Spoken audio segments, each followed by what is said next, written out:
All right. Good evening, everybody. Welcome to another adventurous night at the Select Board. Before we get going, I'd like to make a statement. I'm going to resign as chair of the Select Board. As some of you may know, I'm a physician, and I have actually found that some of my duties have sort of increased in nature regarding being a physician. So I don't feel like I'm doing the job well enough as chair. Chair takes a lot of time to be in town and to be talking to people.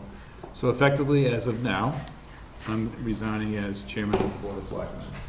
I believe Mr. Cawley is the vice chair, and he will take over running the meeting this evening. I think at some point you can do a reorg. It's not on the schedule. That's the only reason. Okay. At a further date, probably next meeting, we'll do a reorganization of the committee.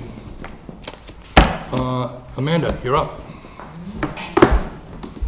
So I am back again in regards to Pleasant Street and the Kellogg land. And so after your decision at the previous meeting to decide not to pursue an appraisal, tonight I am asking you to waive your right of first refusal on that land. And I don't know if you want me to go through it again, because we've been through it twice already. Twice. Actually, I think I made a motion the last time to waive it. I don't know whether we ever took a vote, so maybe it'd be appropriate. I'm not sure. Maybe it'd be appropriate tonight that I move that we will waive it. There's an open. Yeah. Would there be any opportunity to speak about that before it's fait accompli? We are the direct abutters to this proposed development. We're not notified because of, I don't know, the list didn't have our name on it because we actually moved in on July 17th. Okay. I don't know what the procedure is. I know if you would be notified if you moved on to the 17th.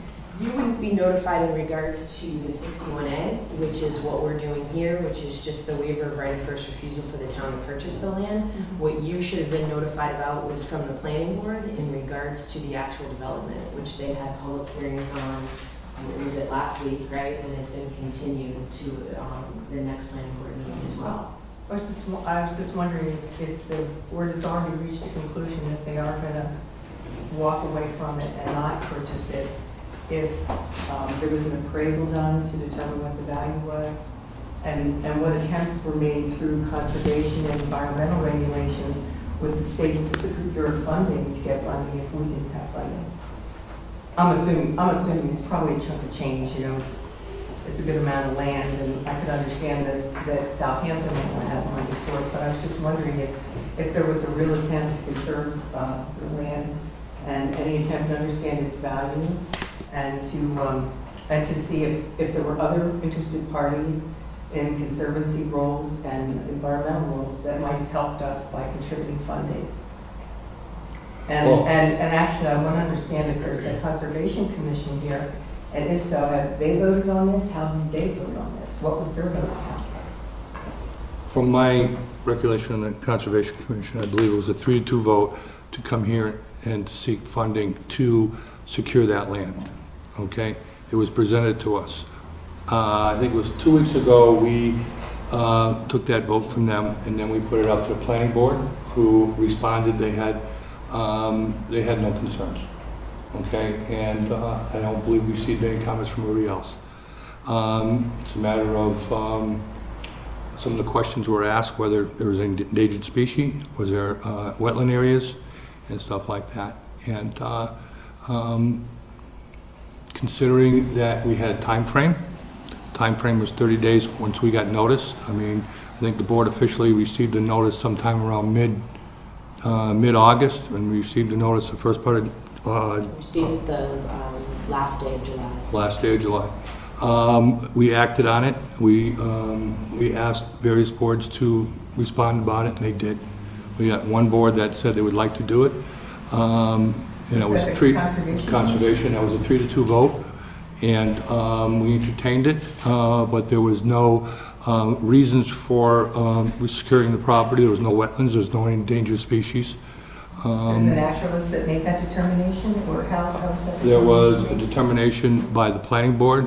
There's also an overlay area. And there's an overlay There's area. a map of Southampton, and the state has determined where they consider there to be endangered species, and so there is an overlay area. And They so, did that but last the state, it's recent, they did it very recently because of the issues that they had out in Red Brook Estates. If I can, because I have some knowledge of some other things. So the state is always notified. Under 61A, there are certain boards that I'm required to notify in addition to the select board. I have to notify the state forester and recreation, so the state has been notified, the planning board, the conservation commission, the assessor's office, as well as the select board. So all those parties were notified.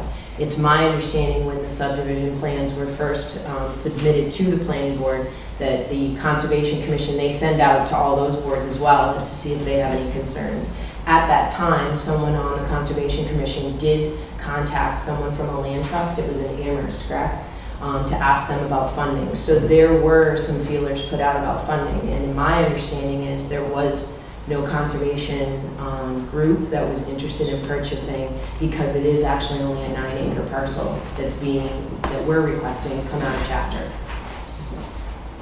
So the Conservation Commission voted to seek funding, but the decision was made not to seek funding. I don't believe they found any funding. From what I understand was, Between the time that they voted not to seek it, which was the end of August, you said? well, let me back. The end of August is when we had to make a determination to do an appraisal. That appraisal would only have given us an extra 30 days. Am I right? But the developer, he could have gave us 30 days, but in his time frame, he gave us 2 weeks to make the determination. Extra 2 weeks. We give you an 2 weeks additional 2 weeks, beyond right. the end of August 31st. We chose at that time, which was last week, not to seek the appraisal as a board. I don't know if we took an official vote. It was a discussion not to seek the appraisal. I don't know if an actual vote was taken, but Mike wants to bring it up again and make an official vote tonight if it wasn't taken then, just to reiterate that we're not doing it because You know, but if it's no, she wanted to do a cross-country ski on it, because it looks to me like it would be land you could Well, use for you know, recreational purposes. we've just purchased some land for recreational purposes, and we have areas in town that people ski on and stuff like that. There was no big effort to secure funding on our part or anybody else's part. We don't have a pot of money to pull an appraisal amount of money from. We're very limited, and the source to put that appraisal on, to purchase that lot, would have been way beyond our scope of a 2-week notice. So I believe, if I'm speaking for Mike and the rest of the board, we choose at that time not to spend up to $10,000 on an appraisal. Okay?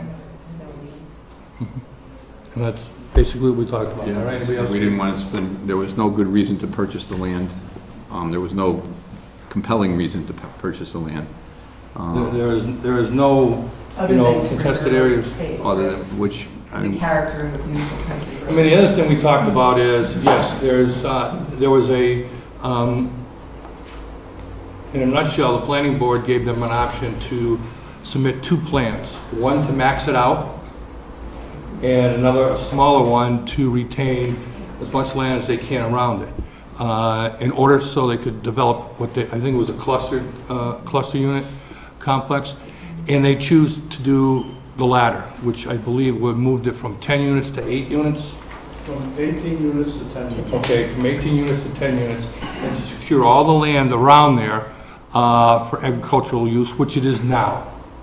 And we haven't determined yet whether the town wants to receive the ownership or put it into a trust. There is verbiage in the homeowners association, and it hasn't been approved, it's been talked about, that the homeowners association will maintain that and keep that in agricultural use.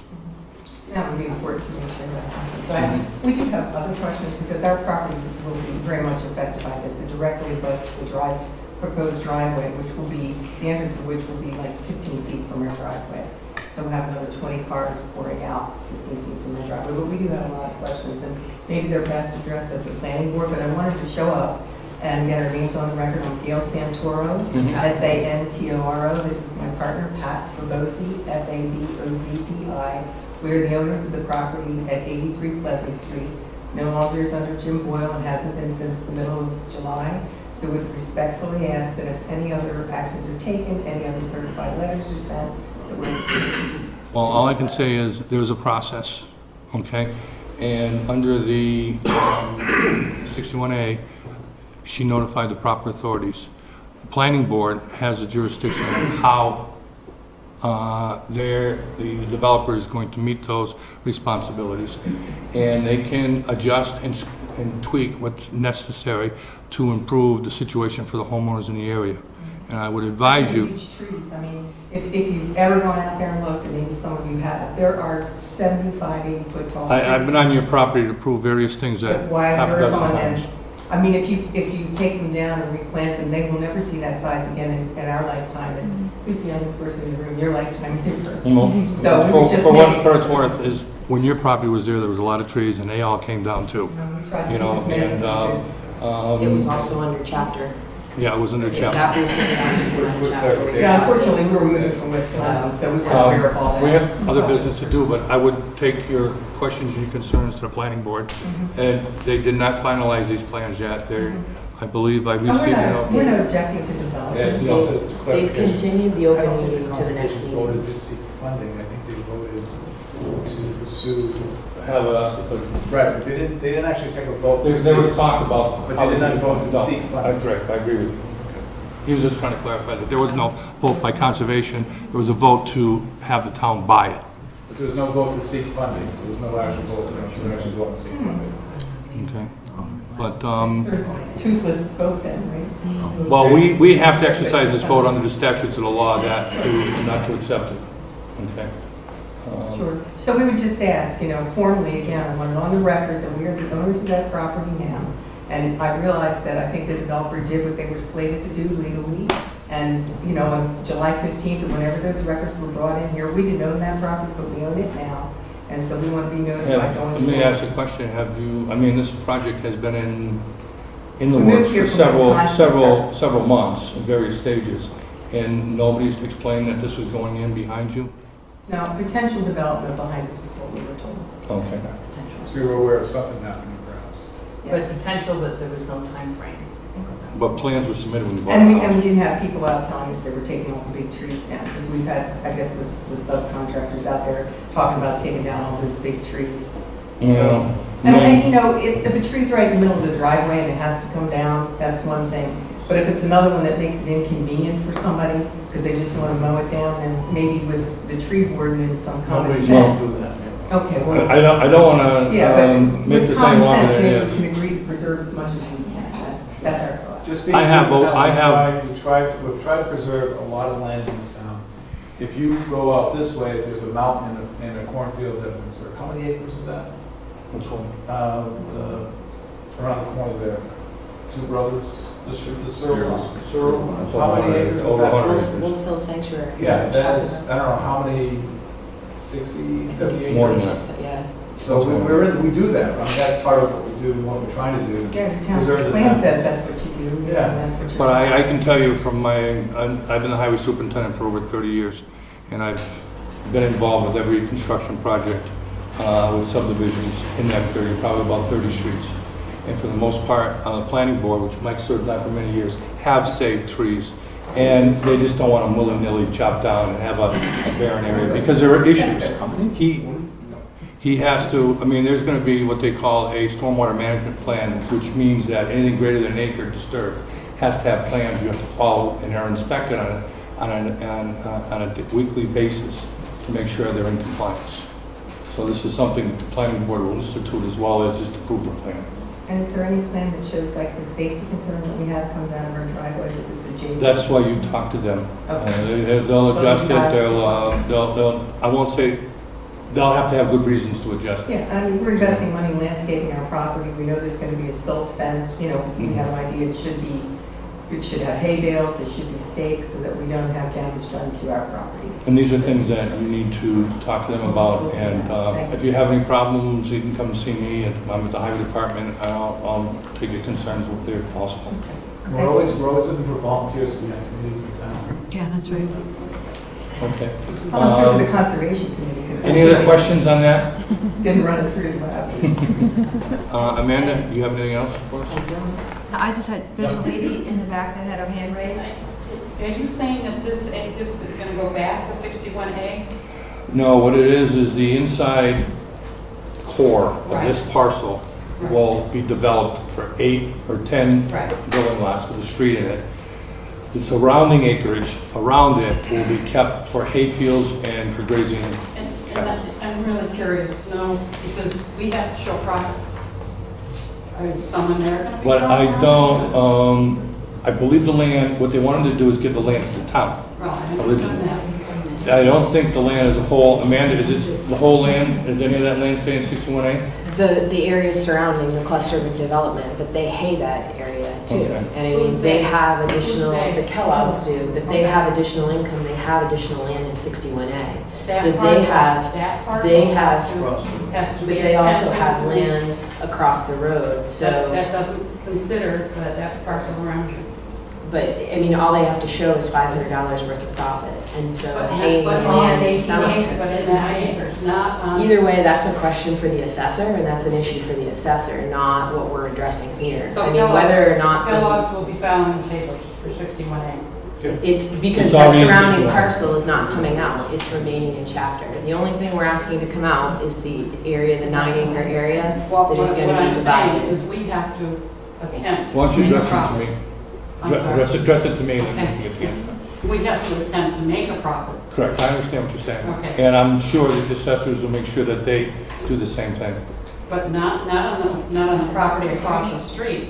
That's not for me to decide. I mean, I don't know all the rules about 61A, but I'm sure there's I know. rules and guidelines I there know. that the assessors have to follow to make sure they're in compliance. Yes, exactly. And I'm sure that's going to be done. If not, I'm sure people like you will be around telling us that there is a problem. If Okay. land across the streets considered contiguous under 61A. How would you figure that continues? That's how the Let's just take this statute debate to the is. assessors. If you want to take it to the assessors, No. take it to the assessors. Anything else, Jackie? Okay. Anybody else on this issue? Okay, moving on. Good. I'll move that we not exercise our right of, or we, what's the right word? We have a right of first refusal. We're asking you to waive your right of first refusal, I to move say that we not would- exercise your right. I move that we waive our right of first refusal on the parcel on Pleasant Street. All those in favor? Aye. Aye. Jackie, did you vote? Okay, clock roll. We have the, what's that? Oh, there's a, Kathy Lynch, I guess, is up.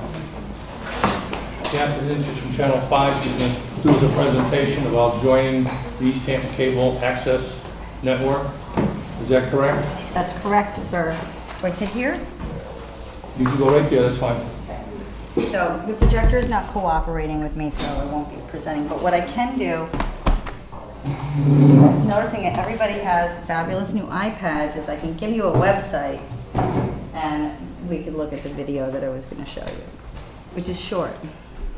Well, So I came here today and I requested the agenda time, not so much to pitch you an idea, but to gather some feedback and also to get the select board discussing cable access and trying to assess what your need as a town is and how you want to move forward with cable access. Because the cable contract is signed, you're generating revenues from the cable money. Right now, it's not operating in any way, and right now, the town doesn't have any way to broadcast except in this room. But you don't have a playback system, you're not showing programs. People in the community aren't welcome to come in and train anywhere or check out equipment and make their own stuff, including town agencies and schools and that sort of stuff. I thought they were doing it in Morris. There's a cable connection between Morris. There may be a cable connection, but the cable connection and what the town receives directly from the cable company in lieu of cable services is not what I do. And I'm happy, and also ask me any questions, I'm happy to clarify what the administrative structure is for cable access. Because you guys were here about 2 years ago, 3 years ago. Has anything changed since then? Nothing's changed. Okay. So, except that now you have a signed cable contract and you know that what your revenue stream is from cable, from the cable access portion, and that is also billed at a pass-through to the customers of Charter in Southampton. So what are our options to change things? Well, there was some discussion before I was the station manager about what would it cost, what, you know, should we look into having Hampshire come in and try to build something in Southampton, or should we be an independent Southampton center? Should we merge with Easthampton? And it just was sort of left open-ended. So my purpose today is to just get that discussion going again. So, and to create a dialogue between our two agencies, between the town and ECAT. So right now, we don't, I mean, I thought we were just going through Easthampton, through Whitebrook Middle School. It used to be Whitebrook Middle School. Is it still there? It is still there, and we are still there, but that has nothing to do with the town of Southampton. It could potentially have something to do with the town of Southampton. The information that I sent over was a spreadsheet of the cost, it's a cost analysis of what it would cost the town to start something here, and then what it would cost the town approximately, and it's not, you know, it's not an exact science, it's an estimate, and what it would cost to generate When you say something, I guess that's, I mean, I'm just being very, what does something mean, start something? So something would be for the town of Southampton to initialize a cable access station for their own. Cable access, so should I start with the history of cable access and define what it is? Just nuts and bolts. So what you're proposing is, looking at this list here, is to set up a studio where people could borrow equipment, make their own videos, make their own programs, and then we would be able to broadcast those programs within the town of Southampton. Within the town of Southampton. Is that basically what? That's basically what yes, that's what I'm suggesting. I want a clarification. So you mean any town agency? No, Or you mean Anybody. Anybody. Town agencies, Let me ask you a school, question. Who would censor or, you know, control what's being put out there? nobody censors and nobody controls anything. Oh, That is solely the responsibility of the individual producing the Girls program. Garage prepare, and do commercials. Well, I don't know. Well, no, that's how it is in Easthampton. And, you know, if you're running for office, you could go to Whitebrook Middle School, and put together videos, it gets played. Absolutely. So there's no editing or there's nothing? It's a new world ahead. Well, editing, Funny. editing versus censorship are two different things. We don't edit out other people's stuff because then we would basically, it's not in the premise of cable access television for the staff running the television center to edit out someone else's free speech. So in that way, we would exercise no editing. We teach people how to edit video. We assist people in editing their videos. We assist people in Easthampton. We actively assist anybody who wants to come in and make a video. How many people in Easthampton make videos?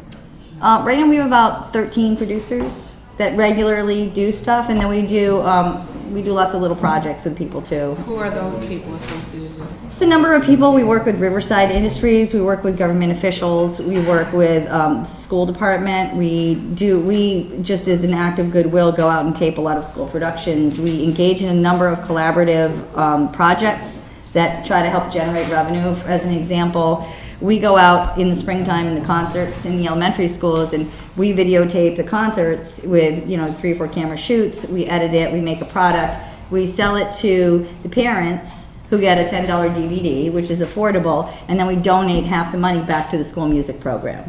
So they make, and we started that 2 years ago. It was one of my programs, and this year we donated $700 to the music program. So it's pretty good. It's nice for them to have a little boost to them. They can buy music, and they can buy rights to music, and it helps the kids.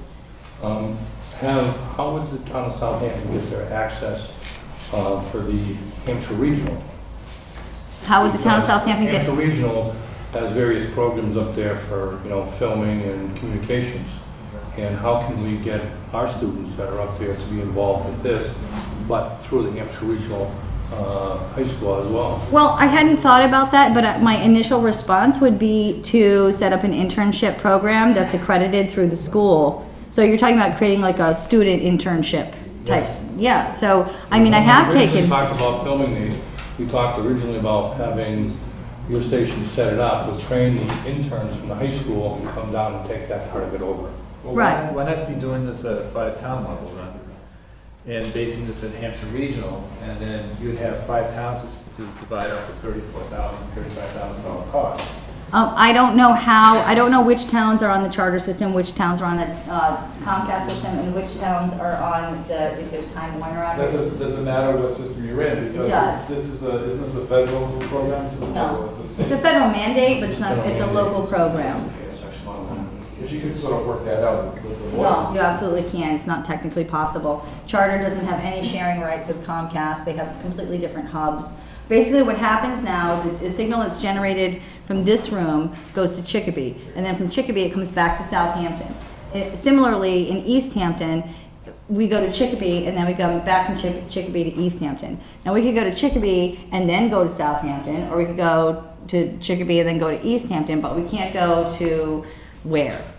You know, if they're on Comcast. We can't go to Montague, we can't go to Northampton. You have to have a charter. You have to charter. And I'm not talking about broadcasting, but I'm talking about the equipment, the studio and whatnot. Wouldn't it make more sense to have 5 towns get on that? And then you can just have a hub that goes out to whatever cable company needs to go to, whether it be Chicopee or wherever. Yes and no. That, you know, in a perfect world, that makes perfect sense for small communities to pool the resources and generate something that's bigger, and it's a great idea. I don't know which 5 towns are a part of Hampshire Regional, so I can't speak for them. And thus far, it hasn't been explored. And then you also need an administrator to oversee all that and to coordinate all that. If they're on different broadcast systems, if someone's on Comcast, then you would need a playback system that's going to go only to Comcast, because that's tied directly into your fiber. So there's a number of technical specifications that I'm leaving out. The concept for us, and ideally what we would like to do, is we would like Southampton to consider joining us as an agency. And then we would like to, we'd like to extract some operation money to hire a Southampton coordinator who goes out to the schools and goes out to town agencies and goes out to people and says, what do you want to do? Do you want to train? So that we would invite people into our studio in Easthampton to come and produce in-studio things, because you don't need to reinvent the wheel. And you don't need to go out and spend $34,000 building a studio or more. You know, we already have a playback server, we already have a Webis, we have, which is a community calendar system that's server-based that you can access. Did you say Webis? A Webis. What's a Webis? A Webis is a community calendar digital signage system that's server-based, so you can access it. It's not a person. It's not a person. Thankfully, because I probably would have killed it before and I'd be in jail.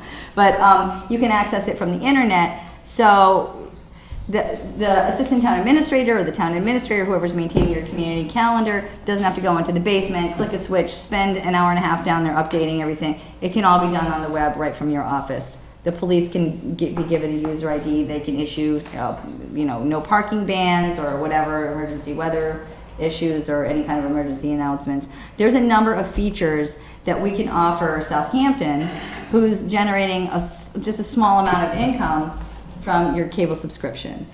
So I'm here to open up that dialogue. And also, if you want to be independent, that's okay. You don't have to join us.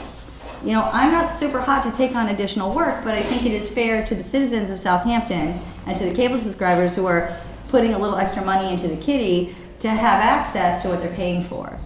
When I scroll to the bottom of this website and it says total operating cost $24,000, is that what we're talking about? $24,000? Depending, yeah, on if you want to go by Per year. yourself, you want to go, yeah. I'm sorry, I don't have the document in front of me. Let me put it When I went in. over to Westbrook, sorry, Whitebrook? thank you. Well, 4 or 5 years ago, I was told, even though I didn't live in Easthampton, I could come on over We there. do that, yes, we do Sign out that. equipment, so. Absolutely. So there is a resource available, I just have to drive over there.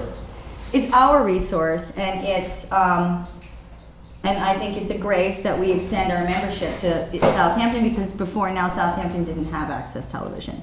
We've always honored, and in fact we have, until last Monday, had a Southampton resident who was the treasurer of our board for 14 years.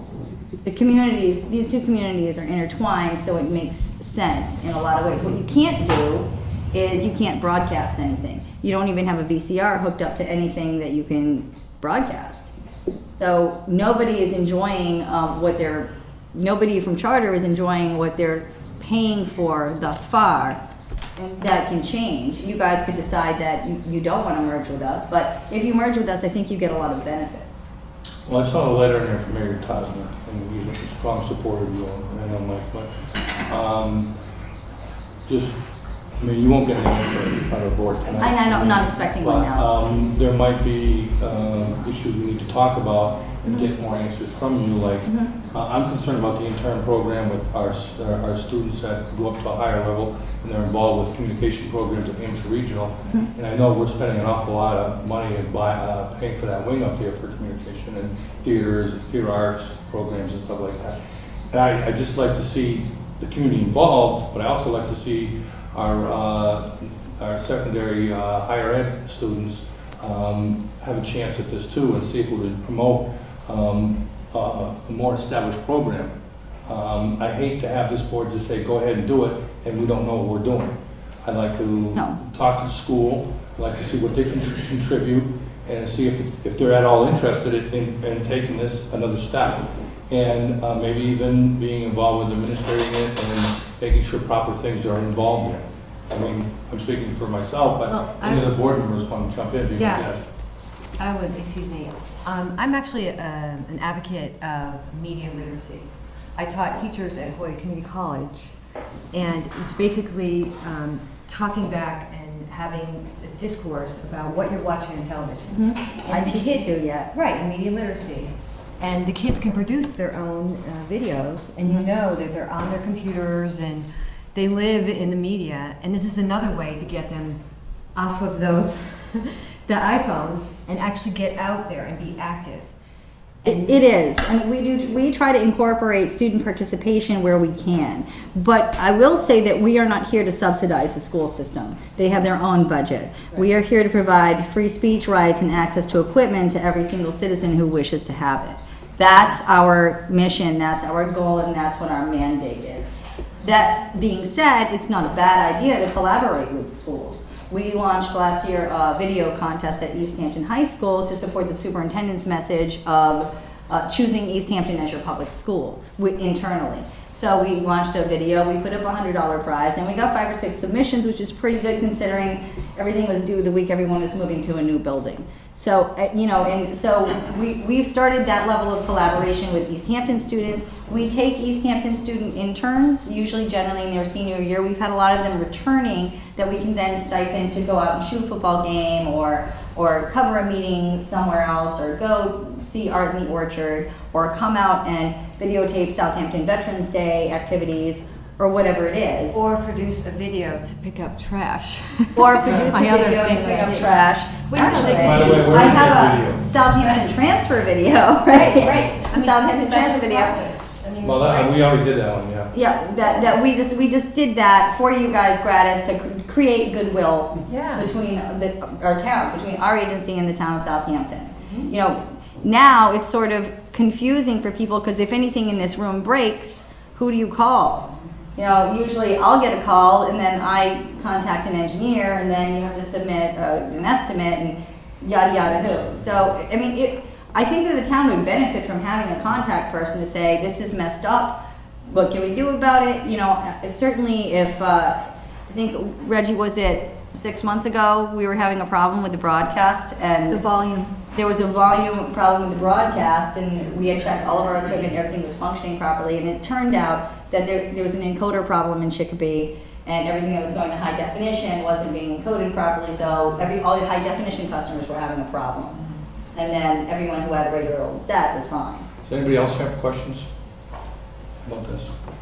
Go ahead. Would this agency or this representative be able to go to New Hampshire Regional and kind of do anything like that? Any kind of systematic programs would be TBD. Right now, I think it's more important for the town and the select board and the citizens to sort of figure out what direction they want to go in. And then within the program, you can tweak whatever you want. You know, I had an intern last year from Hampshire Regional, you know, who ended up leaving to go work at Midas. But I'm very much interested in this. I think the community is too as a whole.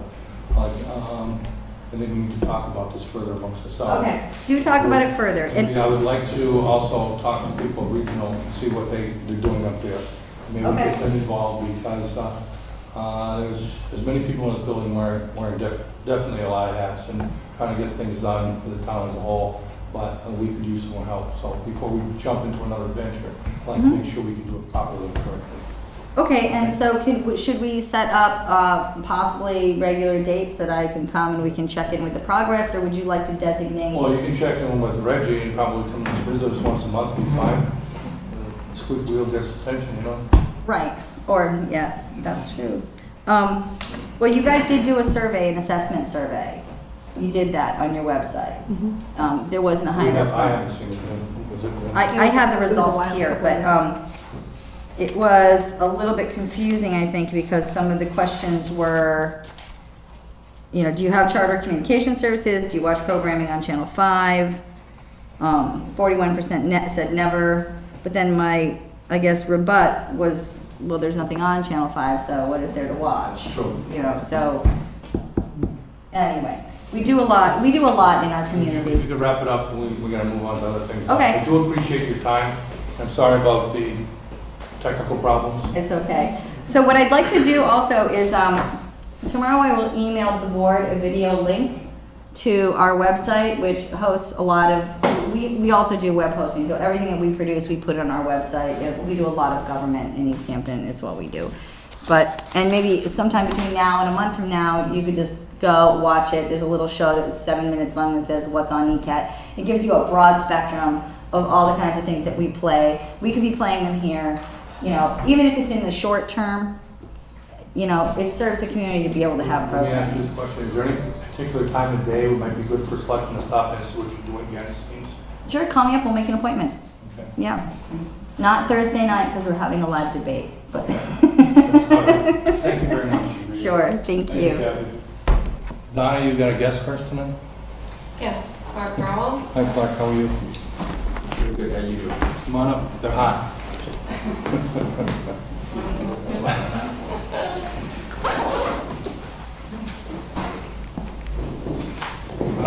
Clark is the town financial advisor in regards to bonds and bonding, and he's here to help us understand where we are with the current ratings from Moody, I hope, and what we're going to do to straighten that out. Yes.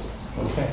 Yeah, All yours. you probably all are aware that your rating has been suspended by Moody's. It's basically been withdrawn, and the reason was for lack of sufficient information.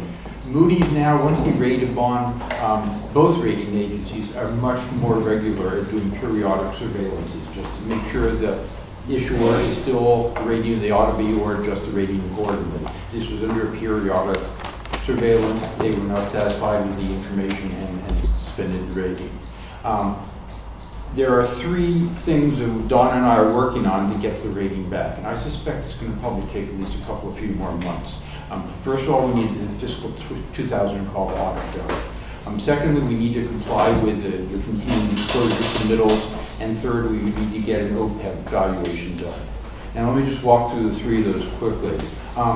Your FY12 audit is not yet done. You folks don't do annual audits. I will encourage you to do so. We'll talk about that in a minute. I know you haven't historically, but it's but the bigger issue is the audits have to get done in a timely fashion, especially for the rating agencies at this point.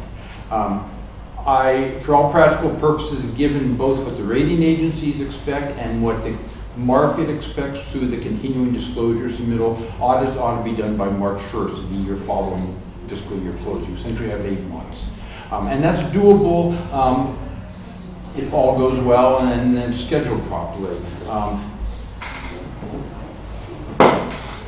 And until your fiscal 12 audit is done, you're not going to get the rating back.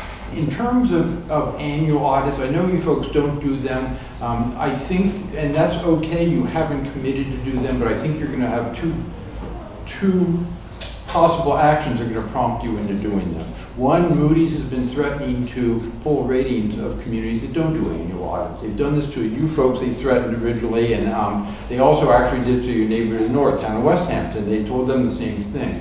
In Massachusetts, fortunately, there's enough good quality, locally generated, town accountant generated data that they have not yet done that. But they have, in fact, they've told New York communities they are no longer going to support ratings where communities don't do annual audits. So that, I wouldn't be surprised in the next few years Moody's imposes that across the board. And Standard & Poor's also now imposes that. The other reason you may end up with annual audits is simply if you expect to get back from the bond market. It's becoming not only, it's all but a prerequisite. If you don't have annual audits, bidders won't bid. In a couple of cases where I did bond issues where communities didn't where they did not have to do elaborate continuing disclosures, and thus did not have to do annual audits, we had several bidders come and say, if you don't do annual audits, if you don't commit to do that, we're not going to bid on your bond. So that's something that's coming. The second point I mentioned is complying with your continuing disclosure commitment. Now, this may be news to you. It's actually news to Donna about 3-4 months ago when we first started working together. When you issued your bonds in 2010, you entered into a continuing disclosure agreement. It's under a SEC rule that says not only do you have to provide a disclosure when you sell bonds, you have to annually update it. So people who buy and sell your bonds years later can go and look at a document that somehow represents where the community stands. Donna did not know she had to do this, and thus they have not been done. We are working on one. We will get it in as soon as we can. That also, though, is with the expectation it would need the fiscal 12 audit to have a complete continuing disclosure. But it's not practical to go back to Moody's and say, can we have the rating back? And then they say, you're not complying with 15C212. No. So we'll get that done at the same time. The third item that has to be done is your OPEB valuation. You haven't yet done an OPEB valuation. I'm not sure to the extent. What is an OPEB evaluation? OPEB is your other post-employment benefits. That's under a rule called GASB 45. It basically now requires you to actually calculate the future value of all the benefits, all the non-pension benefits you're going to pay your employees. And in Massachusetts, the biggest one, of course, is health insurance. So it is starting in probably generally about 2010, communities were required to have valuations. They were required to periodically update them. And then actually, as time has gone on, the rating agencies have been saying also, well, now that you've got this valuation, what are you going to do to fund it? Have you set up a trust and so on? So I think until that valuation is done, again, we really can't practically go back to Moody's because they're going to say you haven't done an OPEB valuation. This is something that Donna and I have been talking about. She started on and we're working on it. Does that have to be done every year? It is done I believe it's every third year is a requirement. How much does that cost? I'm going to say it's probably somewhere in the $8,000 to $10,000 range. I'm guessing for a community That's what this size. we already voted at annual town meeting to fund. We funded a line for 10,000. So I have the money to do it. Like a line for this year, or a line for 3,300 to accumulate, or is it? It's just for 1 year, right? It's to do 1 year, but following years, like every third year that we have to do it, should not be as expensive because we're just adding to, new hires, and we're adding to new data from the last picture that we took, snapshot of where we were, say July 1st, 2013. Who's responsible for that, Don? Is that you or Vicki? Usually, I think of it as being out of a town accountant's, town finance director, city auditor's office. Although I've definitely seen it come out of treasurer's office. Don is, I guess, he's decided to run with it, and I'm happy to help her with it. Besides doing the valuation, though, what's going to happen next is the rating agency, Moody's, are going to ask you, what are you doing to address the liability? And that's something we needn't talk about tonight, but that's going to be following with your next rating review. So we need an action plan as well, after we have after we have to start funding it, yeah. And how do we go about that? I assure you, a lot of people are cringing over it intensely and having a heck of a time figuring out how do you get that inside the levy limit. Some communities have been able to make some reasonably sizable contributions, maybe $100,000 a year, and upping it to maybe $200 and $300. Where does that go? Does that go into some sort of fund, or? It is intended to be actually funding the liability. It needs to go into an OPEB trust fund, which now can be set up under the general laws. We already voted to set that up at annual town meeting, and we put $1,000 in it just to keep it open. Just to open it. Now, some communities have not wanted to do that. They've been putting money aside, but not in an OPEB trust. They've been putting it aside in a special stabilization fund. Does it have to be fully vested? I mean, or do you put a percentage of this OPEB in there? Well, I think And what's the percentage that you have to have? the intent is, like your pension liability, is get up to an amount, and an OPEB study is called the ARC, the Annual Required Contribution. The intent is to get up to an amount that over, as money is put into the trust, you are paying what needs to be paid to cover the so-called normal costs, the liability you're accruing with current employees for some future date, and funding the liability. So it would, if you wanted to make it, and don't worry, I don't necessarily couch out the rating agencies, but if you wanted to make the rating agencies happy, you'd say, we have a plan, in 5 years we're going to get up to our ARC, here's how we're going to do it. But you don't even know what the ARC is yet until you have the valuation done. Okay. Now, is the ARC supposed to be, again, I'm just going to ask a simple question. You have the ARC. And Yes. it's, what is the percentage of the OPEB? What, do you have any idea what that's supposed to be or not? I don't. Because we'll get the But I guess, because when we get the OPEB results in, when it's done, we'll then have a sort of a ballpark of what we're supposed to have, but then the ARC will tell us what we could really have in the final. So it makes it more real for us as we go into budget season next December. So it would be important to know what that percentage is. probably give you a reasonable representation. It would probably have the same relationship as your contribution to the Regional Retirement Board, funding your portion of the pension liability. How much is that? About 500,000. Annually. And I'm not sure what your pension liability is. I don't know if you, That's what we contribute to Hampshire County Retirement. but you know what the total funding requirement is. 500,000? Is that what the ARC is going to be like, is 500,000? I don't think it'll be that high. But 100,000? It's going to be 6-digit. I'll be surprised. I am guessing. Because a lot depends on the age of the community, how long it's had, how many retirees it currently has. But I'm going to guess it's probably going to be between $250,000 and $500,000. Clark, I just want to clarify something. We're currently paying just over $500,000. We're going to be obligated to throw in another minimum $1,000 plus to that. At some point, you're going to be expected to articulate a plan to get your OPEB liability funded. Now, one of the ones I like that most simply does this in the longest period, which is a very credible statement, is what I call a fund as you hire plan. And I've actually started working as a very great budget a director up in town in Westford that's working on it. But the idea is every time you hire a new employee, right from the get-go, you pay what is required to fund that employee's future liability. Over 40 or 50 years, you've turned over the entire workforce of the town, you've got a fully funded program. Just to make it, I don't know if to make it simpler or complicated, when you're paying the Social Security, you pay X amount, your employer pays X amount per quarter. Is this the kind of basis we're getting into?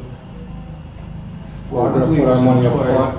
I don't think there's no employee contribution, but there will be? But in essence, what you would be doing is something similar the federal government doesn't do. You're funding that liability. Mm-hmm. And the expectation is now you will. Or it will get reflected on your balance sheet and ultimately at some point in your rating. Okay, so that's the stick. If we don't do it, that's what's going to happen. So, but why the change? Is it because Detroit went bankrupt? I mean, why the change? Well, why no, is actually, this particular GASB rule has been around a while, and I hope there's nobody from GASB here because it kind of bothers me because they seem to get more and more rules that are confusing and make audits more difficult to read. But they are also trying to say, look, let's make sure financial statements accurately represent the liability a community has. And a community can't be out there saying, well, a bunch of years from now, we're going to pay these retirement benefits, but we're making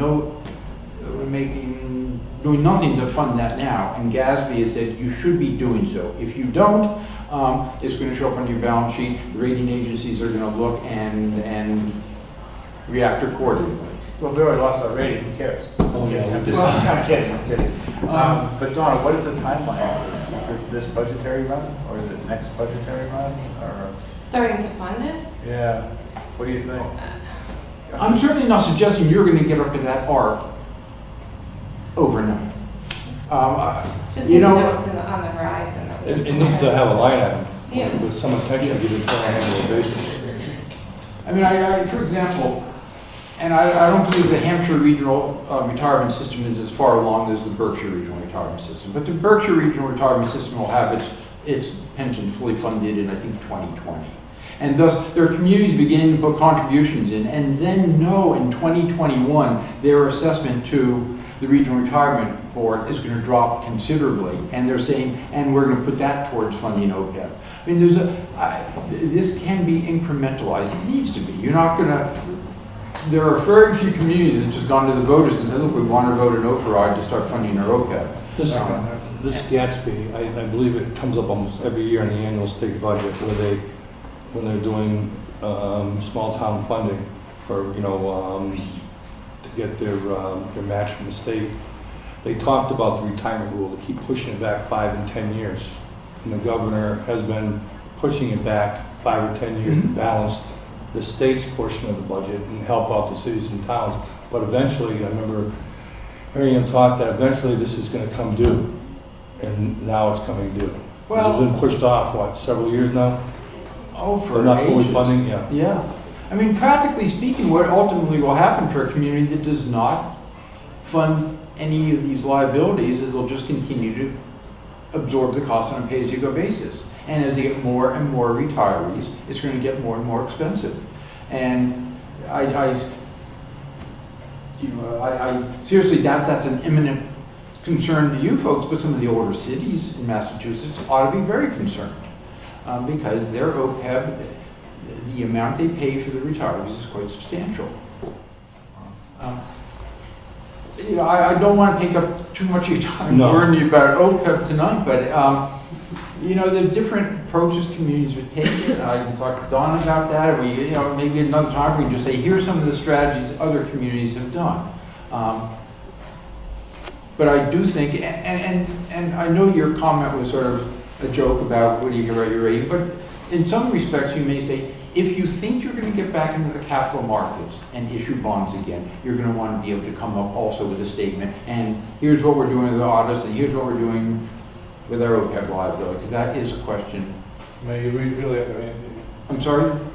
I just don't know where the funding would come from. I mean, Well, you're not alone. I mean, I've been doing budgets now since 2004, 2005, and there's never any money. I mean, we're always skimping here, skipping there, and I mean, Ed runs a highway in a deficit every year because he can get away with it, but we have no money. I mean, we have no money. No money. I mean, I'm concerned too about for this year, when we borrow for the roof and we go out to permanent financing, maybe we can, but this continuing disclosure that was part of the bonds that were issued in 2010, so we have to file an annual continuing disclosure, which costs, what? About $2,000 a year. Right. It's So actually we have no budget reproducing line that to bond do that. document. I mean, it's not built into my treasurer's budget to take that $2,000 hit. It apparently was, the previous financial advisor must have known that was written in the documents that we agreed to it, but. Carrie, are you going to be in a position to at least give numbers to the Finance Committee and the board here of what we should be considering for the next year? Before December, you mean? Yeah, for budgetary. So the OPEB will be done by December? Yeah. Or projected to how far out it will be. Mark, I have one question for you. Sure. We didn't talk about it, but I know it's on a horizon and pushed off. Infrastructure replacement cost has been a mandate on the books that people in cities and towns have to start funding replacement costs for water lines, drainage lines, storm sectors, and all this. Are you familiar with that? In terms of funding, you mean actually funding the depreciation? Funding the depreciation, so when it comes due to replace. Yeah. I've been in the public works it's been put off for the last 3 or 4 years, but it's the federal mandate that's coming down, that fee structures have to be established to take into consideration replacement cost. So if you put something in the ground for 40 years, the fees are going to be set aside to replace those items in the future. The money's supposed to be there. You know, let me get back to you on that one. I work with a couple It has of a gas major... name to it, too. Well, I work with Boston Water and Sewer. Yeah. They do not fund depreciation. Yeah. And they don't fund depreciation until something wears out, they issue bonds. In fact, their debt service is funding the depreciation. Lynn Water and Sewer I also work with, they also don't fund depreciation. So I'm not, if you don't mind, I'd like to... Yeah, and like, if you could get back to Donna and give us some Yeah. insight on that, because I've heard it from the farmers, the federal agricultural, which should be Farmers Home, they were talking about it, that replacement costs are supposed to be figured in fee structures in the future.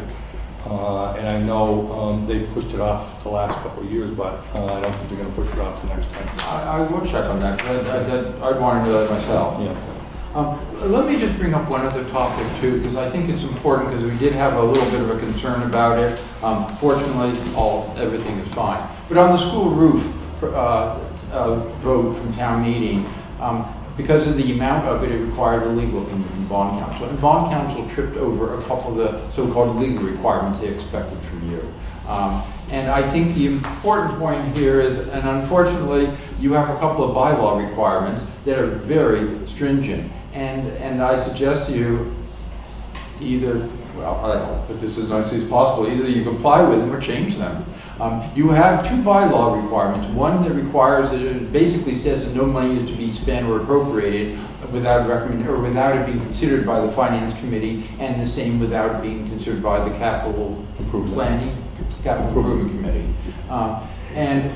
And bond, we thanks to Donna's very good efforts, and we were able to get enough documentation so bond counsel frowned and said, okay, we'll go along with this time. But really, your requirement is one of the tougher ones. A lot of bylaws simply say, you know, all articles are to be considered by the Finance Committee. Finance Committee doesn't do it, well, bond counsel is not going to say, well, we're not going to let town borrow because their Finance Committee is irresponsible. And I'm not suggesting yours is, by the way. But They're sitting behind you right away. Yeah, I'll let what I said. But yours says nothing can be spent until it's considered. And that's a much, much tighter constraint. And just for the future, sometimes I work with a lot of smaller communities that don't borrow often. I say, please read your bylaws before you vote anything, because you may find something that will trip you up if you've not done it correctly. So I'm just going to suggest in that case, to the extent you can, somehow figure out how to comply, or simply change the bylaws. Thanks for ruining this budgetary season. Any questions? I just have one question. So the time frame that we're looking at to get our Moody's rating back is how long? I hope we can do it by the end of the year. By the end of December? And yeah, because Donna and I are getting the OPEB bids in. I'm actually, well, we want to, and the solicitation for the bids is going to be, when can this thing be done? And that's the most important one. The audit is almost done, I believe. I don't, that audit is for 2011. 12. Yeah. Okay. Now, what I worry about the audit, it may have a qualified opinion in it, but because you're not complying with GASB 45. So we want to make sure, now we're in compliance with GASB 45. We can do in the continuing disclosure, we can do quickly once the other 2 pieces are done. So I think that really the critical path is the OPEB study. Thanks. John, you have any questions or anything? Once we get a number, we can plan for it. I have a question. We need a bond rating to borrow money for the school roof, do we not? We don't have a bond rating right now. And we don't I see know one. we don't, but. Well, we already borrowed money on a temporary basis from Easthampton Savings at, what was it? 45 pieces, yeah. No, it was pretty good. How long is temporary now? Until May. Okay, so we get the bond rating back in December, hopefully then we can go up. Well, you know, Don and I have talked back and forth about this, and an awful lot's going to depend on the interest rate environment. But my expectation right now is, if the total project cost, the total borrowing amount turns out to be a local share, say about $500,000, that's not a cost-effective amount to go to issue bonds, get a rating, get a full legal opinion. And we'd be more likely to issue it, as you have already, through solicitation from local banks and local underwriters, but on a multi-year basis. Which, you know, if you're familiar with the State House Loan Note Program, and you folks have probably signed a lot of State House loan notes, it is remarkably easy, no disclosure, no legal opinion or verdict. What's the number you can go up to with State House notes? The maximum? Dollar amount. Oh, dollar amount, probably when you get to $3 to $4 million, then it becomes cost effective. Oh, I'm sorry. When you get to $1 million, it begins to get cost effective to do a small bond issue for 10 years. When you get to my $3 to $4 million figure is for a note issue. But I've done multi-million-dollar note issues with the phone around solicitation and get plenty of bids. And one, I was telling Donna earlier that one of the benefits in this side of the Connecticut River, you got lots of bidders. It is, I forget how many you got on the school. 6 or 7. 4. You got 7? Well, I forget, there's a lot. There are a lot of banks out here to chase it. It's very competitive. So you always have a market. They know the communities. They're comfortable in bidding. On those State House notes, what are they, for 10 years, or is that? It can be, the so-called serial State House loan notes can be issued for up to 10 years. You don't have many purchasers of those. 5 years is sort of the practical limit, and to get, you know, if you did a 5-year permanent State House loan note, and that would be very doable with the school roof project, with only $500,000, under $1,000 a year, you'd probably get 4 or 5 bids. If you did a 10-year one, I would go around calling the banks and find out who's going to bid, if any. But I bet you'd probably still get, I bet at least a couple of bids. But there will be bidders. Unibank always bids on State House loan notes, except our limit is 5 years, so Unibank would fall away at that point. Thank you very much. because the school is going to be paid off in fiscal 14, then when we do the roof, it might benefit the town to go for a shorter period and pay the roof off in 3 or 4 years, you know, because we're going to be saving the money that we were paying on the debt service for the school itself and get it paid off. The school is paid off in 2014. What about the library? Same time, isn't it? Yeah. Or the library just got done this year, Yeah. 13. Yeah. Got Library paid paid off off in 13. in 2013. Yeah. So essentially by 2014, we'd be debt-free other than, do we have any other, You have vehicles. Well, we were thinking- any other buildings that were? Well, we were hoping that the public safety. So that's why- Right, but So you that's have going to this take some building. time to do, so it's still possible, because it would take a while to get that going Yeah. and get a building and get it permanent financing. You could have the roof paid off by then, you know? My I next, have to excuse myself a little bit. my next question is, if our short-term bonding right now is 0.45, if we had gone out for permanent bonding right now, what would the rate be? If you did a 5-year note, you know, frankly, I hate to be right, but I'll give you Just one. ask, Well, ballpark. I would bet probably somewhere between 2.5% and 3.5%. And I say that because the banks out here chase these things. So, 4.45 sounds like a good rate. 2.5%, 3.5% is a good rate, especially when there's virtually no issuance costs. All the overhead's gone. That's right, that's right. We're saving a ton in overhead as opposed to paying it out in interest. So if you did $1 million bond, with full disclosure and a legal opinion, you're going to pay all those costs, but hopefully the rate will come in that will justify absorbing all those costs. But at $500,000 for 5 years, it's in this current market, to me, it's almost a no-brainer. You either do it as a 5-year serial fixed-rate note, or you just do 5 one-year notes and just enjoy the low rates and hope the interest rates in the one-year notes stay low. We've done that. Yeah, it works. You know, if you... I mean, while the loss of the bond rating is significant, right now we can work it so it's really not that hurting us. Where it's going to hurt us is if we do public safety complex and we need to go out for a larger bond. Right. Yes. So that buys us some time to get our rate Yes. fixed. So not only to get your rating fixed, but to be doing the things each year that they can say, okay, those problems are Right. far enough behind. Put ourselves in the proper perspective. Right. Anybody else? No comments? Thanks, Tom. Thanks, Clark. Thank you. I appreciate you find out that replacement cost. I'm interested. It's, Need a rude awakening. Charlie here, or Bill, you filling in for Charlie? Charlie's out in the hall. He's got paperwork.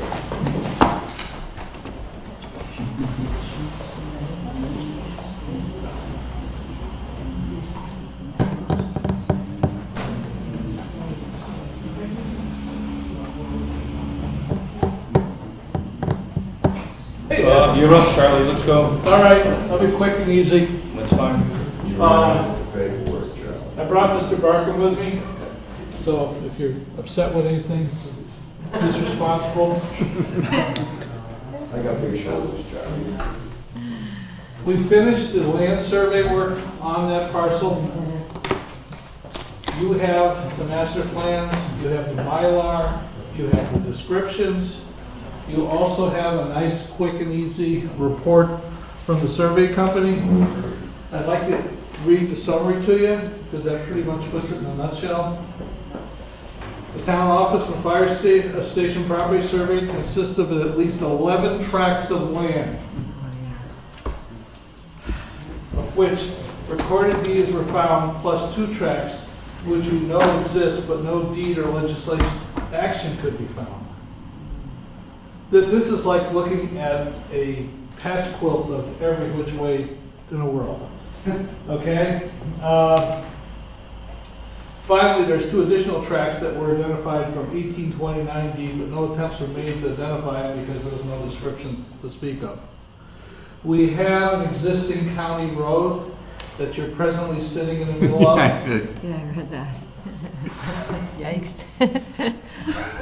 Maple Street has moved over the years. Yeah. Evidently, Maple Street, in fact, I provided you with an original map. Yeah.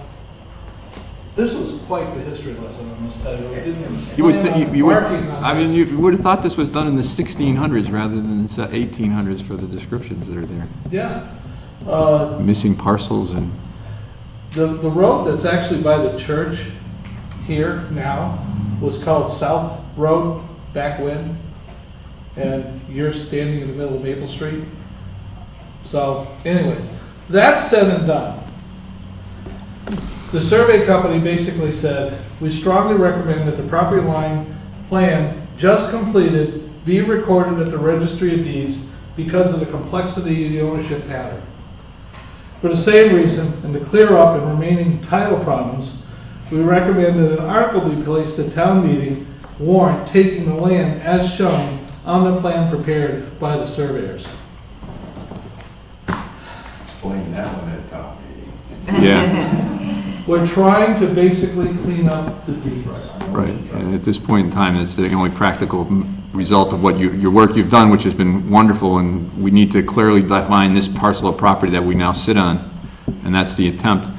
And it's, from the sounds of it, what we should do is we should go to town attorney for a review of this document, and whatever other action they deem is appropriate to get this. Well, I don't think this is the first time this has ever happened, especially in small town. No, no. Oh, no. No, but. So I think Coupland and Page, who've been around a while, should be able to reverse. Right, but I mean, you got 11 parcels here that are gonna need, I mean, no one's done a title search on the 11 parcels that we know of.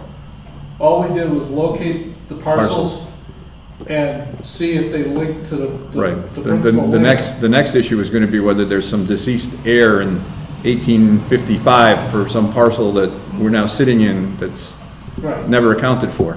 And that'll be something that will be Coupland and Page's charge to Right. see if there's anything.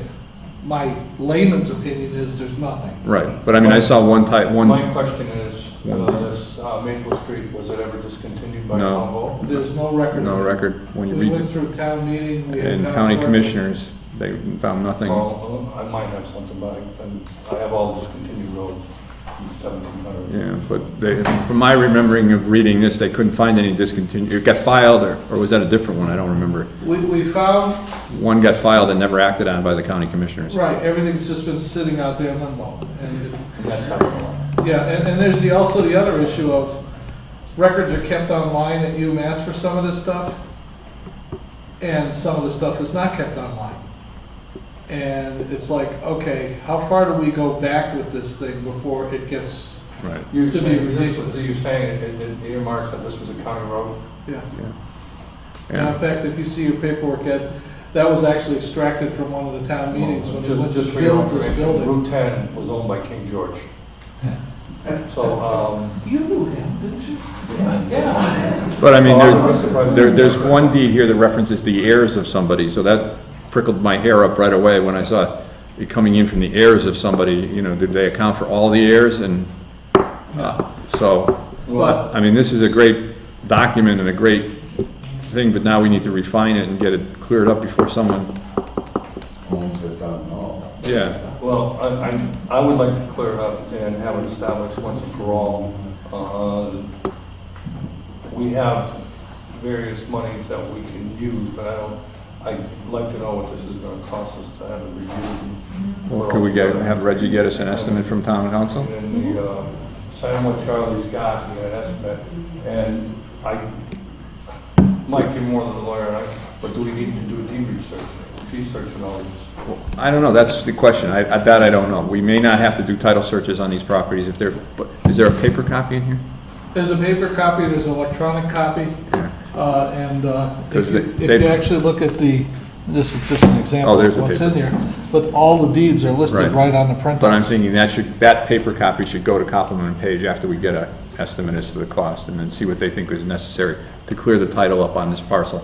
Right. Which doesn't answer the question where we put a public safety complex. Well, I'm gonna get in there. It only answers the question is where we're sitting right now. Right, and the first phase of this was to find out if, what we owned it, and then the second phase was to find out if it was suitable to build on. Yeah.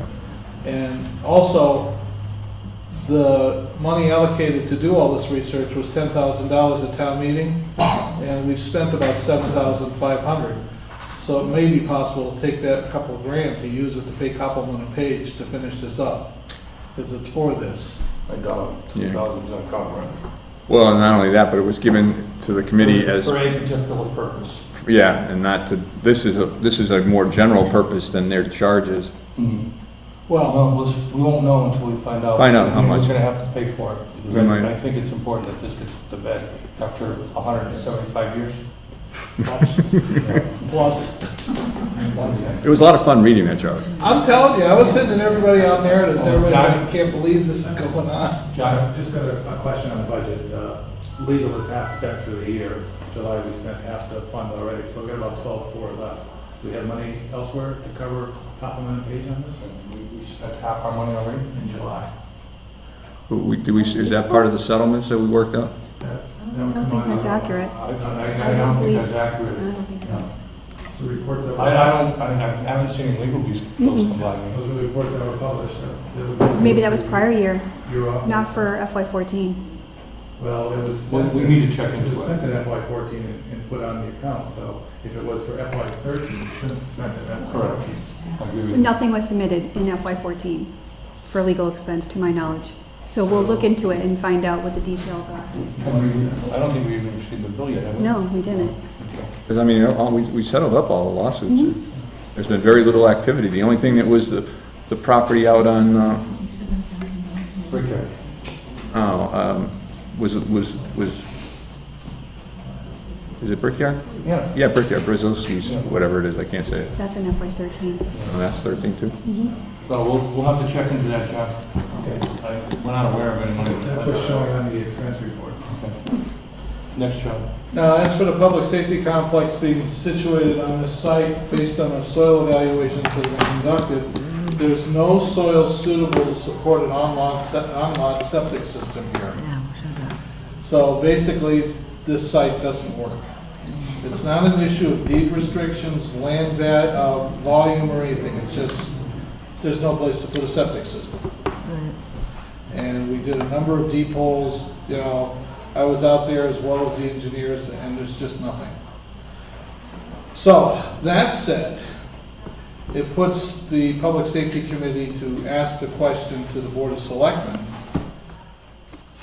where do we go with this? The secondary site was next to the transfer station on Moose Brook Road. According to this report, the secondary site was the highway department. Was what? The highway department.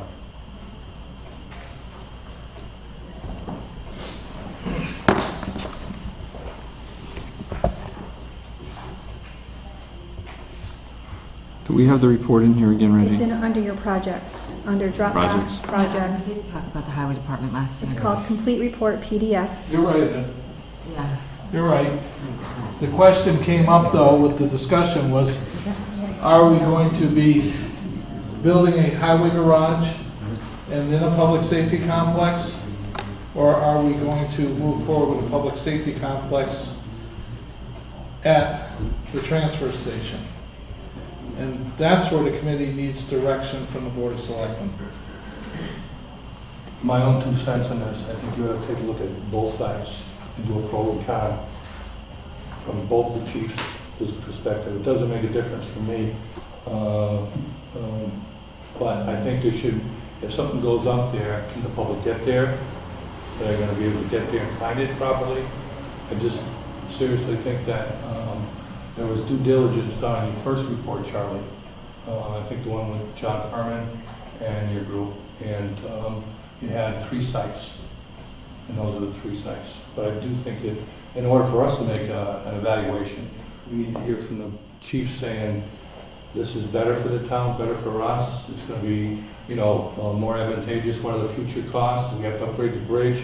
If we go to Moose Brook Road, do we deal with citizens' complaints? We haven't had sirens going by all the time. There's going to be a whole mix of bags. I think we need to know what of the 2 spots are going to be most advantageous for the town. Well, and just to be clear, when you look at their report, they did the pros and cons of each site on the report. And, you know, I'm going to speak a little out of turn. I'm almost thinking this is the time for the difference between a highway garage and a public safety. It just, to me, makes no sense at all to stick them way out on Moose Brook. With the road conditions and the area, and even someone said in an emergency, someone off the highway looking for the police or fire to try and find them out there is going to be, Yeah. I think that's I think the only practical site is the highway garage, and if we have to build another highway garage, and by your estimate, the building's at the end of its lifespan anyway. Well, Charlie and I had this discussion, I think we had it with John Furman, and even maybe you were there, Bill. We're not buying land. We got land, we're trying to use land we have. Right. So there's $500,000 to $1 million worth of assets that we already have in both locations. Mm-hmm. If we were going to buy, say, a piece of land in the center of town that was ideal for the police and fire, that would have cost us a minimum of $500,000 to $700,000, I would think. You did a lot of research on that. I don't know if I'm off or on that, but it wouldn't be cheap. Is there room where the highway garage is now to build a public safety complex near it and then refurbish the? No. Well, you would have to take out the salt sheds, you would have to take out the storage facilities and stuff like that. But could you relocate I mean, that? that I think would be on Charlie's scope. That would be an engineer to design the process of how something like this would go. We've reached a point now where we need to hire professionals to take and do an assessment on building a public safety complex. If you want to introduce building a public safety complex and a highway department complex in the same article, and have the architect do the pros and cons of both sites, because from a volunteer board, you've reached the point of where our expertise is. Do you have an estimate as to how much that would cost? Our guesstimate right now is about $40,000.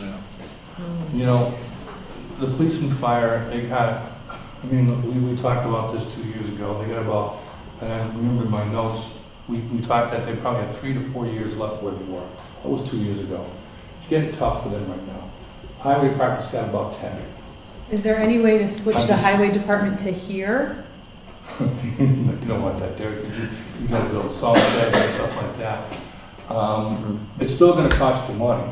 We have 2 locations, and both locations, Charlie will tell you, they're both very workable. They're very workable. They both have town water.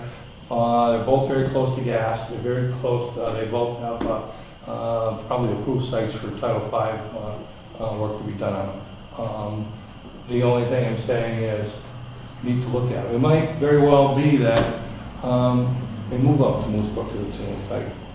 But these other 2 sites they have are town-owned properties, and from day one they knew that these would be ideal for septic and water, but there was a structure already on them, and they were close to, you know, a transfer station and a closed landfill.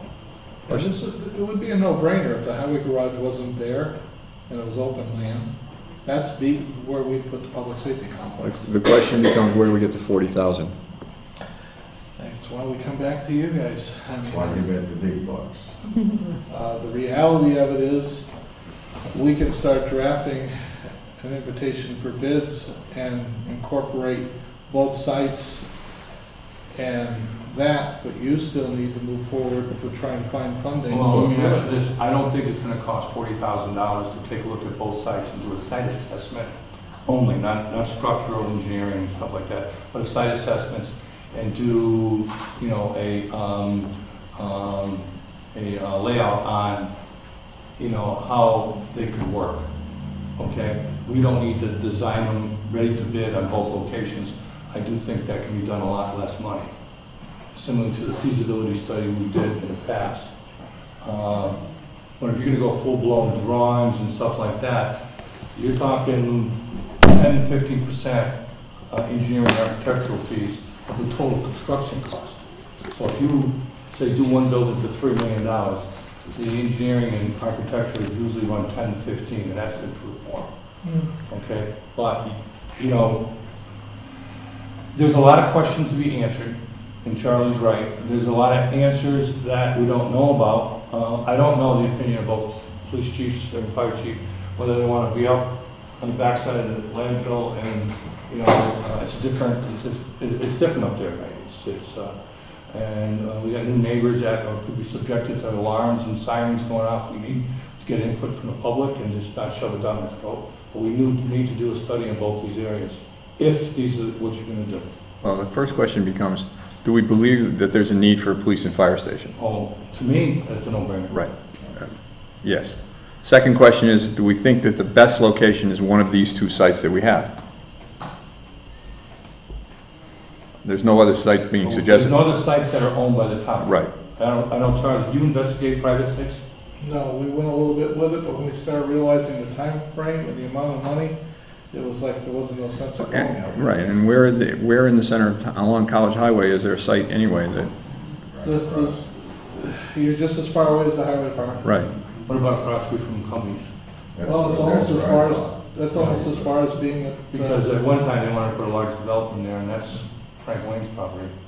It still would require us allocating money. Right, I agree with you. And it would require us to negotiate, and if we can't negotiate, take by eminent domain, which means it'd be litigated for a while, and it just slows the whole. And these two parcels that we own are already in commercial or well, they're in town ownership. Town ownership and town use. Yeah. They're being used Yeah.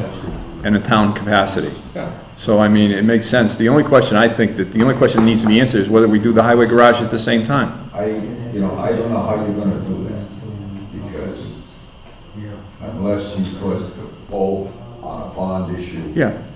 And it's a total package. Yeah, you're buying the whole thing. So I don't know. Because we're taking, how much was the school bond issue? For the roof? No, for the school itself. The regional was 20. No, the school here, 7, 8 million. 6.5, 7 million. And we're not talking about spending that kind of money for these three. Well, that was 20 years ago, bro. No, but I'm saying you're still not going to spend $6 or $8 million. Well, you'd be surprised what Joe's, I mean, when we wanted to move the police department over here, we were talking $1 million. $1 million to put it on a year, yeah. But I'm saying, worst case scenario is going to be $6 million, let's say. Yeah, but what you're not considering, look at the problem you run into with bonding and We got to get that fixed. Yeah, I mean, there's more and more regulation every day, and it gets more complicated. Right. More guidelines that we have to follow, not guidelines, but things that have to be done in the building. But rather than breaking it into two separate parts and paying the overhead twice over for this, if we combined it and cleaned up all our buildings and did it once and paid only one overhead charge. Well, the other thing too is, if we have a special town meeting, put the question up to the public. What do you want to do? Here's the option. You want to go this way or this way?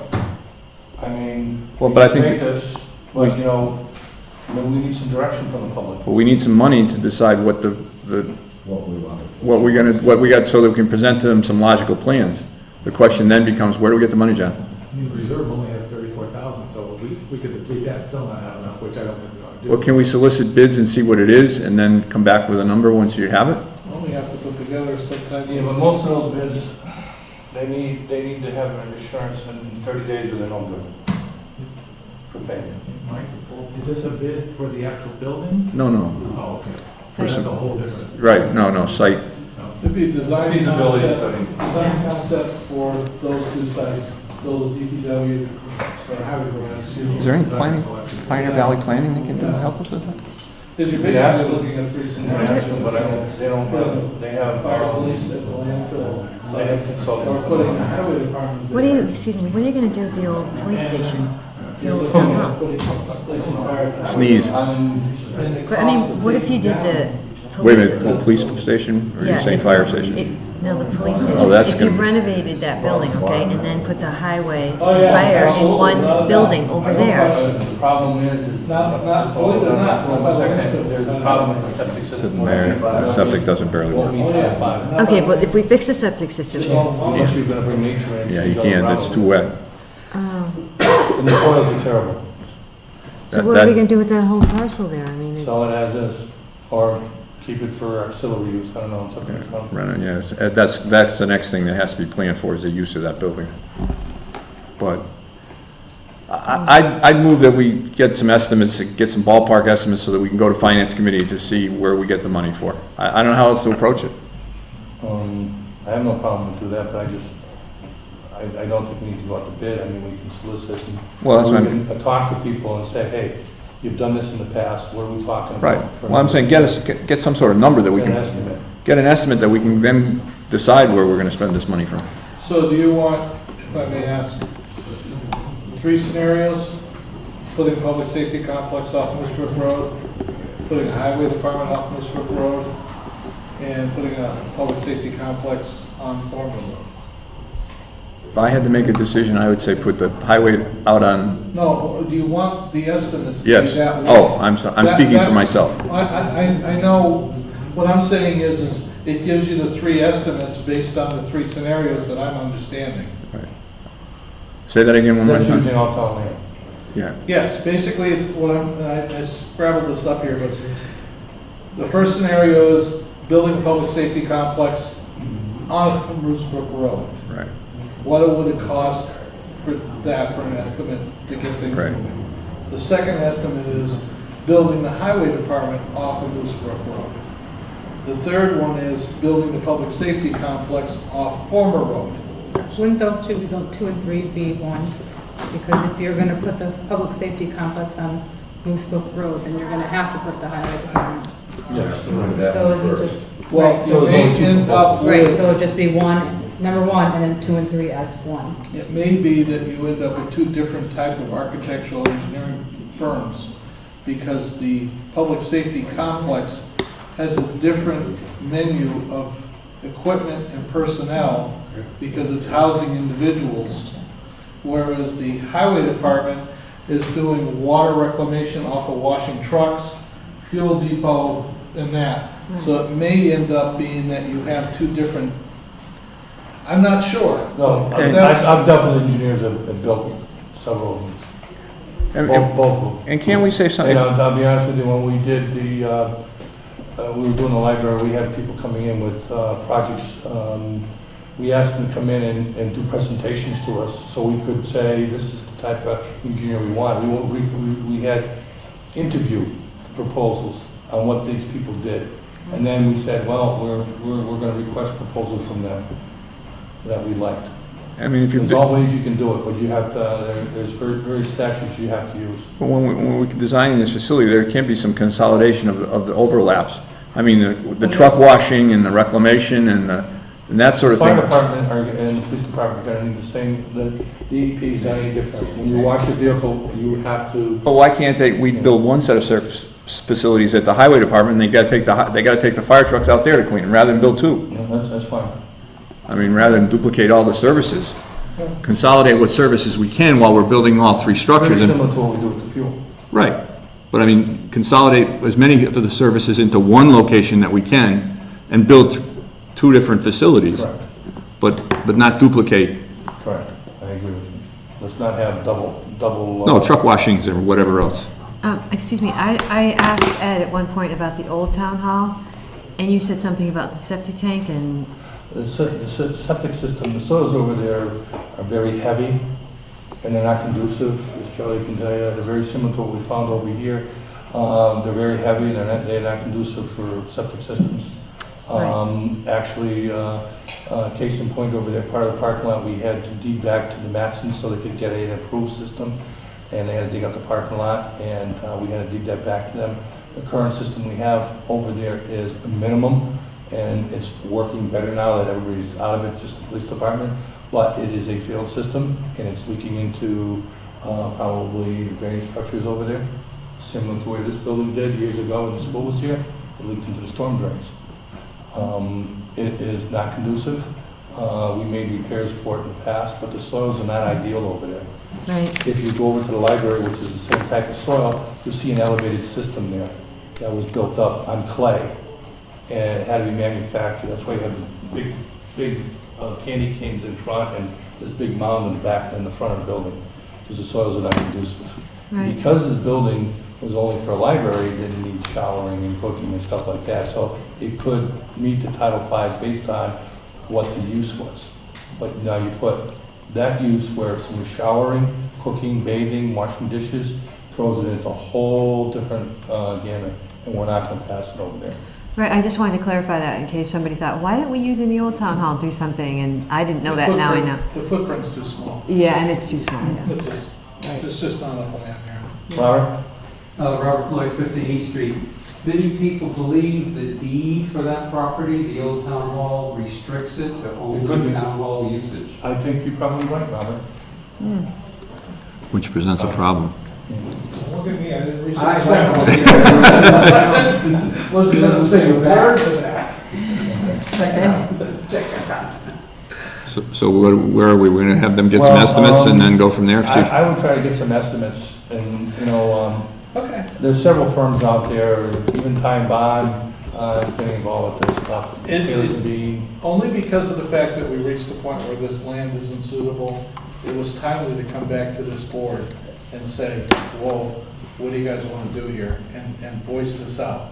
You know, might be helpful is, I know you, when you first go around, you went to several different establishments that built new facilities. And if you can find out their Yes, it engineers is. and maybe ask them, how to go about that. We have mostly all of that because my day job requires us to know who does these designs because my day job Then use your day reviews job to that. help us out. So, Okay. Any other questions, Sean? George has. George? George Rancourt, White Wolf Road. Across the street from Curry's is a nice piece of property. Okay? It suit us beautifully. I Just couldn't. down the street from it. Up the street, Cumberland Farms. Oh. There's probably, what, 10 acres? More than that. More than that? More than that. Frank Just Wayne's spent $1 over. million on a roof. We might take a hard look at that instead of spending millions to move these things around. And again, point being made, you got a fire department, police department off a side road when it should be right on the road, right on the main highway. And that would be the main highway. I don't think any complaints What are from you gonna ask for that anybody. piece of property? I don't think any complaints from anybody. across from Humvees, it's by Steele's. Behind the sixth family. That'd be ideal spot for it. That's an ideal You have spot, to buy it. exactly. And that's, but the problem is it's much larger than we need. And you may end up buying all of it or Probably buy all of it, but But, You gotta look down the road too. yeah, it's a huge parcel. It is, because at one time, I think they wanted 215 units to go in with its own septic and water system. And some of it's wet in the back towards the railroad track, because that was when he... Yeah, but that's over the bank. Yeah, when he came to us one time for a plan, it was wet back there. He wanted to give that parcel to the town. Or it might be That's, build a high school someday. that would solve all the problems we're having. That's a good location, George. I don't think, I know they looked at that too, but they were trying to, first of all, see what we already had and try to get a cost factor that, we weren't dealing with purchasing land. you know, it's an option. I mean, that's their charge. If they want to look at that, entertain them, I'm happy to hear it. That committee is gone now, Ed. We're now in the Public Safety Building Committee. Well, you asked us for some direction, and the public has said something, and we said something, so. You'd have to go back and recharter the committee. Well, is the selectman instructing the committee to take and talk to a private landowner? We don't even know that If you don't want parcel. to talk to them, maybe the board can talk to them. We don't even know if the parcel's for sale. I think everything's for sale. I don't know. That goes along with if the price is right. Everything's for sale, right, the price. Yeah. But, I mean, That would be an idea. it's an ideal place, and I don't doubt it, but the problem is gonna be the cost. Without even knowing what he'd want for it, because it's an ideal location, it would be a very expensive parcel. But We could spend $1 million on the roof. you're building this facility for the future. Yeah. You don't want to put it off in the blueberry bushes. You want to get it out where it's out in front. And I don't have a problem with that, it's just the cost. We're fighting costs on this already.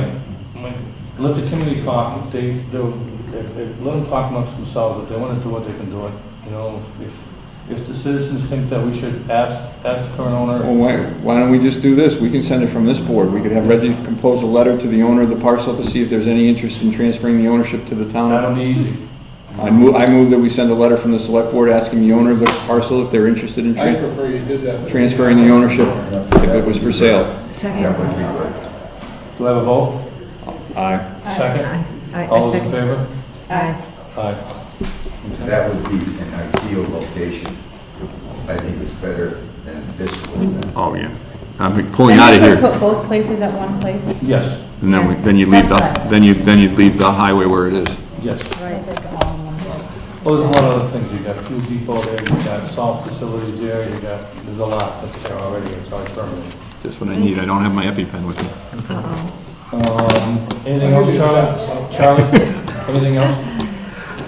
So, my understanding is you're writing a letter to that property owner to entertain and see what happens. But I think you still have to pursue. We need to pursue Right. what the cost would be to. do Because that. that'll transfer to that parcel also, if we have a rough idea. Yeah, that's fine. And We gotta move this along. that's why you're seeing me here so much, is because we're trying to. Because And we appreciate your presence. I don't want to hear the fact that. And we appreciate your presence, Charlie. I'm just gonna see if Mr. Woodman's here. Yes. Any other questions, Bill? Anything you want to say to them? This is your opportunity. On the back. No, just, no, I think we should look at private land. That's going to create engineering. We have two. I don't disagree. There's real problems. Oh, she's All right. right. Oh, okay. Thank you. I'm gonna I'm transferring this right now. I live on the short end. Cynthia, come on up front. The little. Oh, that's lovely. Between County Line and Guy? Have a seat, That's a Cynthia. lovely. All the old houses, not the new ones. The old ones are nice though. They're cute. I just have a couple of questions. Go ahead. Are there any plans to fill in that second drainage? Joe Joe said no. Well, Joe, we are planning to fill in, we're only filling around the structures that washed out. Yeah, no. Yeah. Yeah, I don't care, the first one's not that bad, it's No, the it's the second one second that's one. Yes, we're huge. planning to fill it in. Now, I was talking to my neighbor, Shirley Cloutier, and she said when they came in the first time, they had to come in behind her house and Christopherson's. Well, we couldn't find you to take your lilac bushes out, but you gave us permission to take the lilac bushes out. Yeah, I did, And but she told me that they couldn't because it would do something. When Garska originally did, you know, filled it in and put the drains, proper drains in there, that they couldn't go through. We can. You can? We'll go through there, yeah. Okay, because he told me. Yeah, we had to, well, there's electrical, there's utilities in the street, and we have to wait 9 days for them to come in and mark it up. That's all marked up. It's a big deal. And For you now it they're is. marked For me up, it's not. yeah. Now, As of this Monday, we're all right to go in, but we're reading meters right now, so we won't start till next. That's week. what Joe told me, and Okay. that you had an educational meeting or whatever coming up, and I said, it's no Well, we're big gonna deal. pull But those what he did lilacs. tell me was that you're not, he said, we're not doing that second drain. And I said, I don't care about the first drain, Don't worry it's not about that. it, that'll be taken care of, all right? Well, I had to take his word for it, because he was I the didn't give him any representative. instructions, I gave Todd the instructions, but that's fine. Okay. It will be taken care of. Okay, so the second one, Yes. and I don't care about the trees that are in the way, you know, that's not a big deal for me, as you should probably know Do your that. trees. I'm sorry, Do no, your the trees that are down, Yeah, we're gonna chip them up and we're gonna spread the chips on the area. that's not the issue. The issue is that, and my next question was gonna be, if you're not gonna take care of that, what can I do about my liability? No, it's our drainage ditch, it's our responsibility to take care of that, we will take care of that. Okay. Okay. I wanted to know. Because Joe gave me this information, so. Thank you. Everybody go on recess? I guess they did. Okay, we'll wait till they come back. Go. Is that an updated one? As of Cynthia Sturz, what did you get out of that? She's not on my. No, when I put just this put the on. little notes on open time. Oh, okay.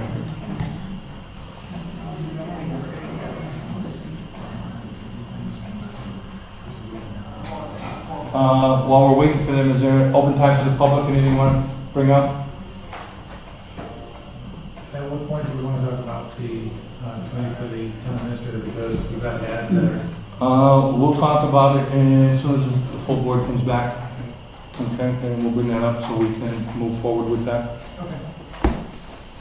Hi, Rob. Robert Floyd, we got the permission to use Old Home Day to celebrate Southampton. It's going to be the first Saturday, October 5th of October. Are you the chairman? I'm holding the torch, but soon to have burnt fingers to pass on to others. So October? The first Saturday, October 5th. And we'll have 10 o'clock, we'll have memory hour here as it historically been done. And the idea is to have continuity so that next year will be bigger and better, but not to have a gap of no activity for a year and everything falls apart. For what it's worth, I appreciate you getting involved. Cheers. And it helps out. If there's anything we can help you out with, you know, timing and moving stuff around, let us know. Thank you. Somebody has a barn full of ornaments. I don't know where they are. I know. Okay. I have an email to that effect. Okay. Thanks. Wait for Jackie.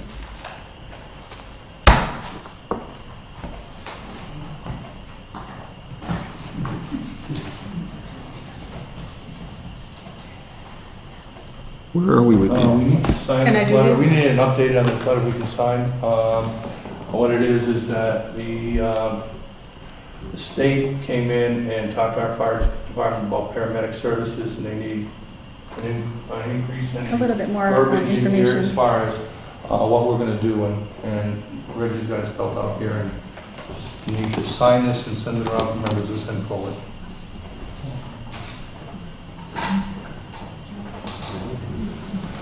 What it says is the Southampton Select Board has unanimously voted to support the town to have paramedic service. The Select Board supports the 3-year plan and budget proposed for paramedic staffing for full intentions of having a paramedic on staff 24 hours a day, 7 days a week, in combination of station coverage and on-call standby. But there's an attachment that goes with it where it says the first year is for 5 days a week. And then Five you days. can 5 days a three week. different, yeah. Okay. I don't have that. It's right there, right? This? Yep. Okay. Do we need to sign both of them? The amendment and... I'm just gonna attach, yeah, just the amendment, I'm gonna attach. Oh, this has already been signed. That was your original one, Mhm. which was not clear enough. Okay.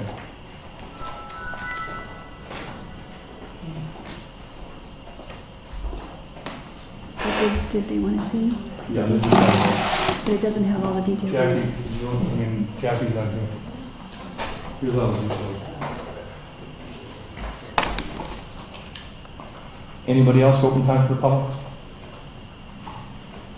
George? George Ryan from White Oak Road. I wonder if it's possible, I'd like to go back to the August 29th meeting. All right? Go ahead. Now, what was brought up was the Administrator? town administrator. Grace Kelly. The other thing on the town administrator wasn't on the agenda at all. Okay, am I right? It was not on the agenda. I don't have an agenda for, Yeah, I have the agenda for the 29th. can we, It was not on here. can we have that, George? You're ahead of us because we don't have it. I think last week, we talked about the town administrator was on the agenda.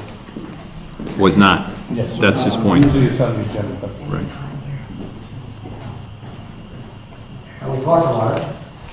And we talked about, when the session ended, we had a 4-year college degree on this job. It always, let me back it up, it always had a 4-year degree. Huh? It always had a 4-year degree. Well, the first time it did. No, the first time it was inadvertently put in there, but it was never voted on. Was it voted on this, the 29th? It was, I don't know if we voted on it the 29th, but we talked about it, and I know we talked about it. I was here, John brought it up. But, we're here tonight to talk about that and do it properly, if that's the case. All right, so I take it we're going to reconsider that action? We'll reconsider it. All right, so George, I'll give you this back, but clearly it does not have the town administrator, as far as I can see. Thank you. Thank you. Now, everybody here, John, you want to bring this up?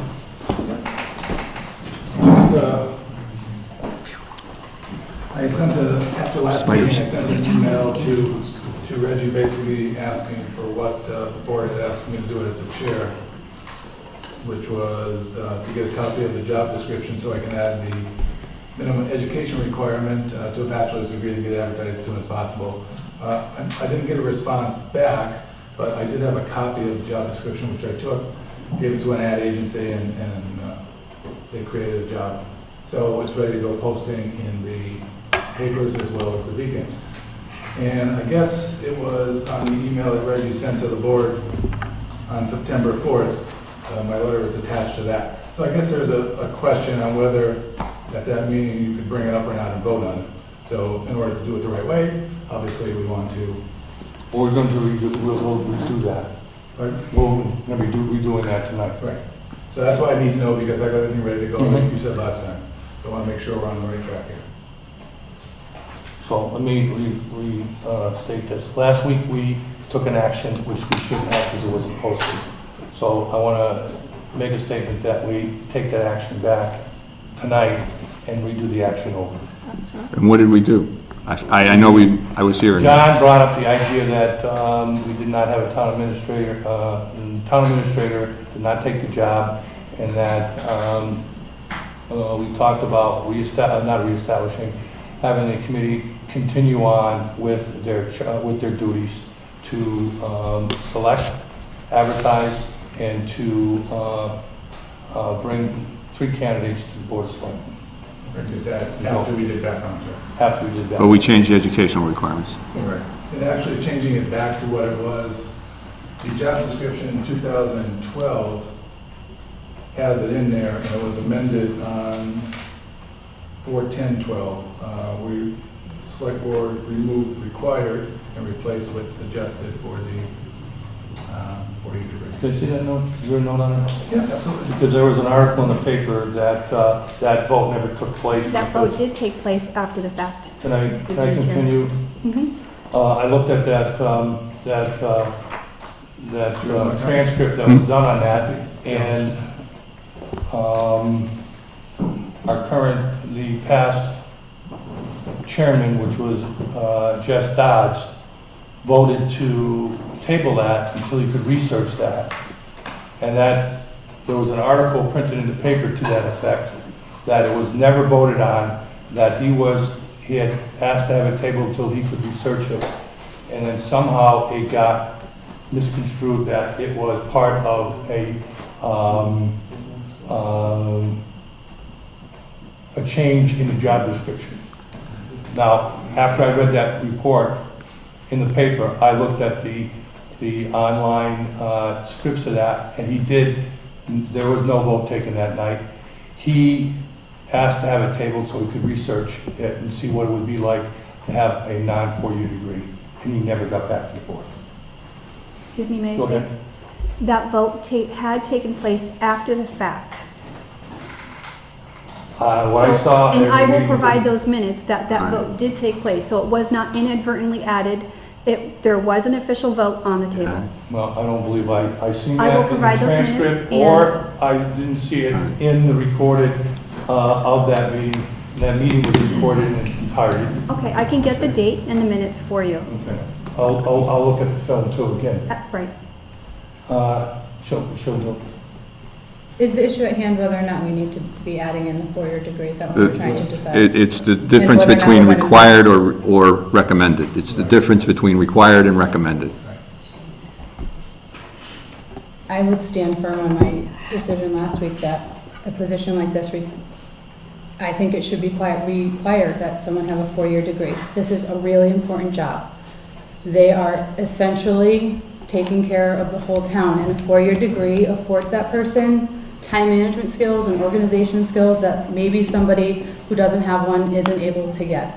So I would make a motion that we add in the 4-year degree as a requirement to the job description of town administrator.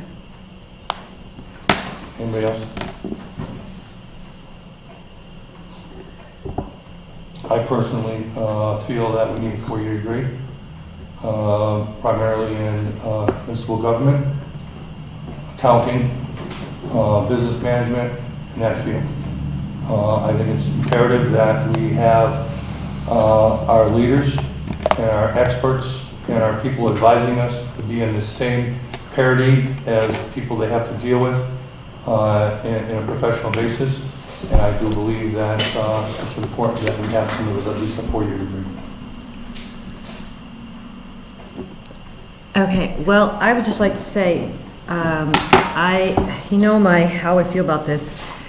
And we're talking in front of this person right here again, which is not very professional, but talking about professionals. I just know that I have been involved in a lot of different projects on this board, and also just the work that we do. And I couldn't have done a lot of these things without Reggie. She's done a good job. And so I'm going to abstain. I feel as though she's done a good job and she doesn't deserve to be singled out like this. This is not a matter of sending out. This is a public forum. Yeah, it is, because Ed, she's sitting how right here and we're talking about her. She's trying, Well, I mean, it's just, Public officials that want to run come for on. office, Jackie, are open to scrutiny. They're going to have to be. I mean, we go through a lot of stuff that, whether it's true or untrue or whatever, we have to deal with it in an open forum. I understand that. This is a discussion about filling a position, a professional position in this town, one of the major positions in this town that needs a lot of expertise. And, we're differing on this, but my point is, this is an important job.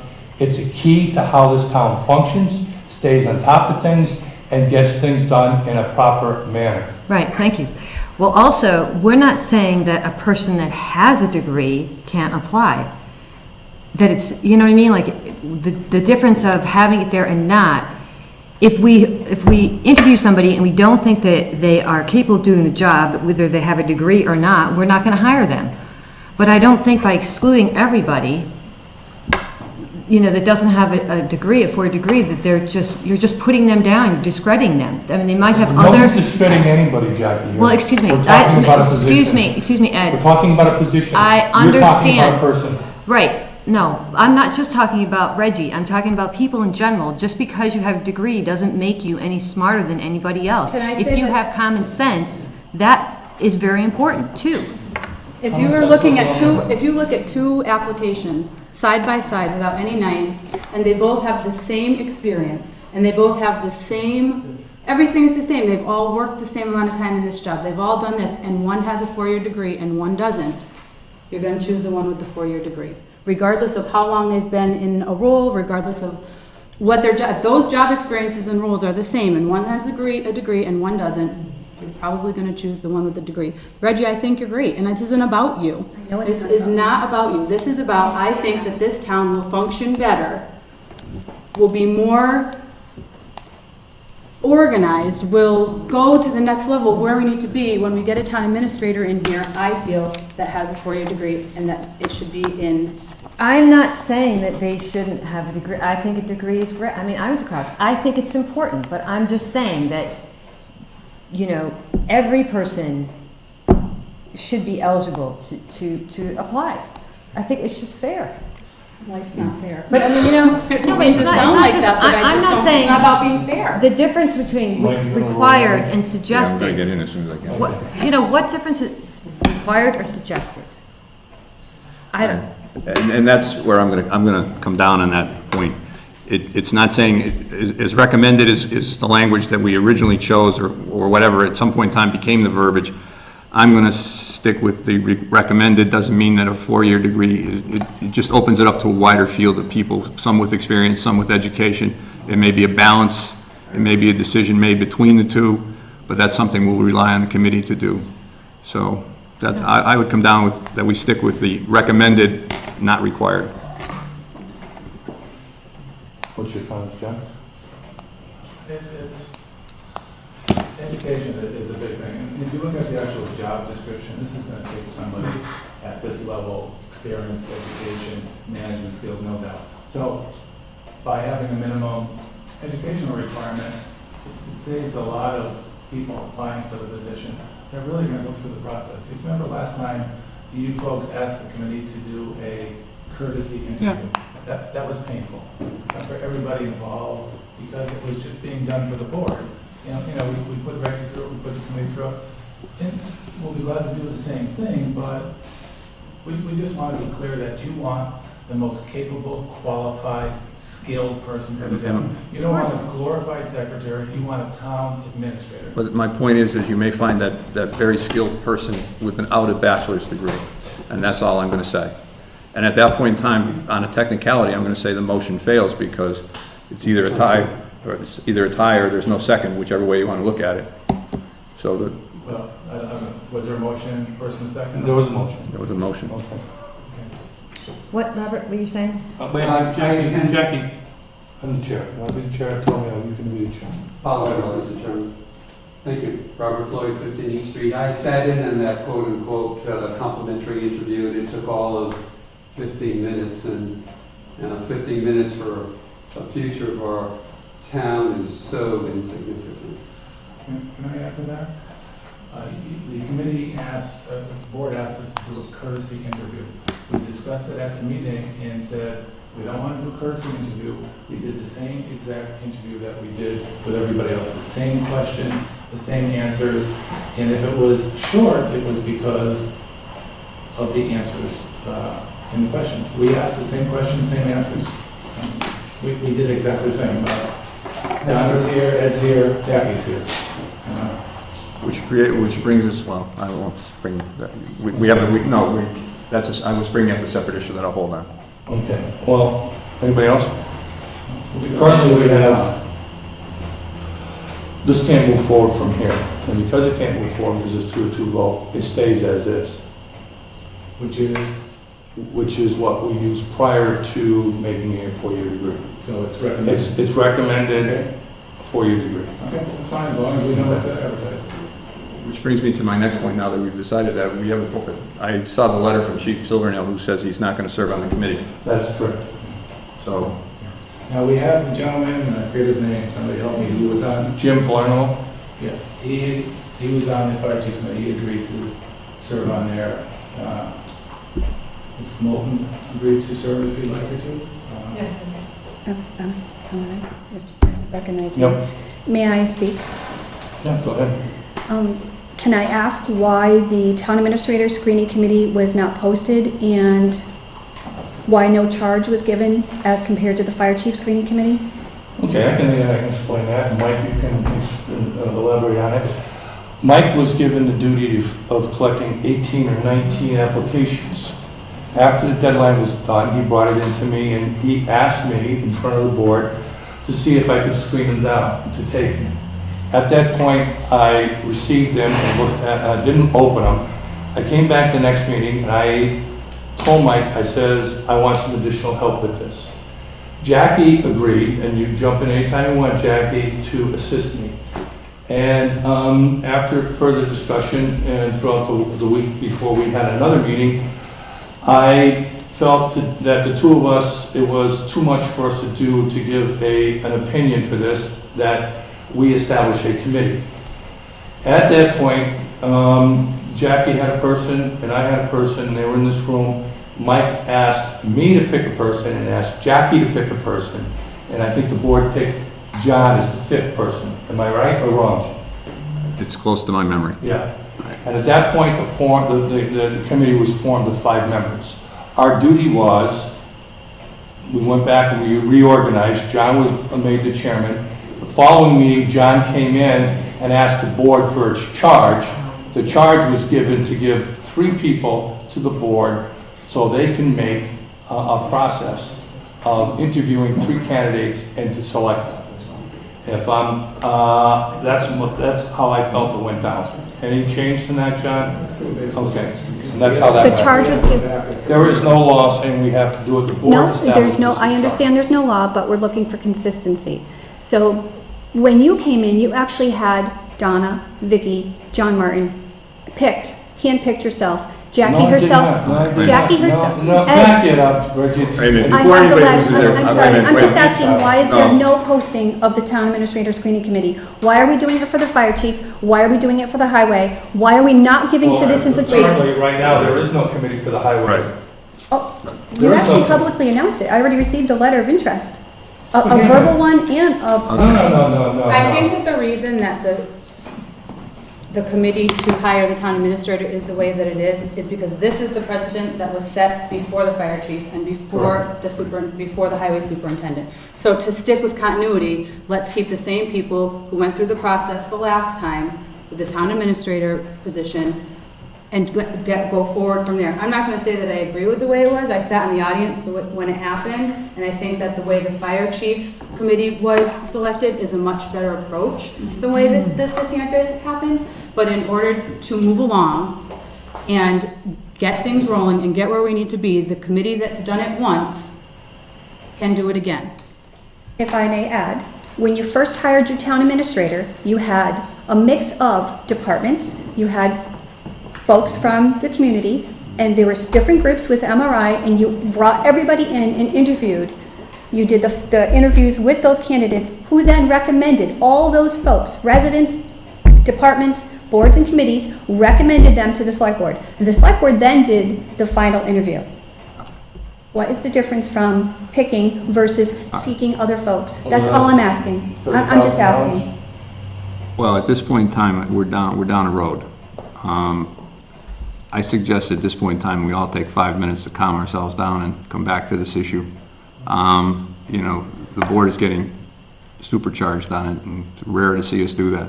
If I can speak that. The thing is with the committee and Liz and Jim being on it, I think we can say that we went into it, said we want the best qualified candidate. We didn't have we need to have internal, external candidates. So, and that's the way we're going to it again. And the chief, and I don't know whether you've seen the chief's letter that came in today. What chief? Chief Silvernail's letter had some concerns over the process himself. Well, you know, I gotta tell you, I don't do personal things well, but if the chief has a letter that has to do with the committee, I've got some words to say about that. I've been silent about that, but I've got a paragraph that if you want me to talk about it, I don't like when he's not here, but if he sent a letter that had to do with the committee and anything with me, I'd like to see that because... I expressed that somebody on the committee had some concerns, and I'm not saying... That's public record. Yeah, no, the letter is. It came into the office. I'm not saying it isn't. If you wanted, you should have it. He was CC'd. He should have gotten a copy on the email. At this point in time, the issue comes down to a simple one. We did vote last time to reconstitute the committee. I believe that was... the committee that was in existence before was reconstituted for the selection process this time. If Silvernail chose not to be on it, then I forget Mr. Palermo was going to take his place and said he would if the chief didn't. I don't think there's any requirement for anything further than that. if there is, somebody should point it out. Well, I think if John is going to continue with this, which I believe the board has agreed to continue with this, we need to put 2 applicants in there. And we have a letter from John Palermo. Oh, two committee members. Well, officially, we put Liz on it last week. We shouldn't have because it wasn't on the agenda. Oh, all right. Okay? So we need to put John Palermo on it and Liz. Well, wait a minute, that brings Jim Palermo. that brings up the issue whether or not we should open the posting up on that then. That brings up the question whether or not this should be an open posting. I think it would be fair to open a posting, and although I would love to be a part of the screening process, I think that perhaps maybe if the select board has not seen any of the applicants before the final 3 come to us, that would be beneficial. Well, no, I don't think, I just think that if we're putting new people on, it should be those positions should be open for all people to apply for. I have no problem opening it up, but the problem I have here is a manipulation of this board to do what certain people want done. I don't like it. We had a good committee before, 5 people served on it. There was no echoing of any concerns or anything that was done wrong, except there's a new connotation going around by various people calling it a club. It was never a club. How many people are on the board right now? A list? Sorry. I take exception to various words that are being thrown around lightly. I have a lot better things to do than spend a lot of my time to make sure we get a proper individual in here to lead this town and to give us information. If people think I'm building something to eliminate something, they're wrong. I'm looking for the best possible candidate, and I will always look for the best possible candidate. I've done many interviews, whether it's from my people or committees or other departments, and I did serve on that committee that was established, but I think it cost close to $40,000. And this committee established, this board of selectmen said we're not going to spend that kind of money again, that we were going to do it in-house. And that was the directive this board gave to go forward. We established a team of 5 people to work at this effort and to bring 3 candidates forward, and I think we did an outstanding job. We didn't all agree, but there was a scoring pattern, and that's how it went. And when it was done and over with, we brought the best 3 candidates forward. It's a shame that they didn't take the job, but we need to do this again.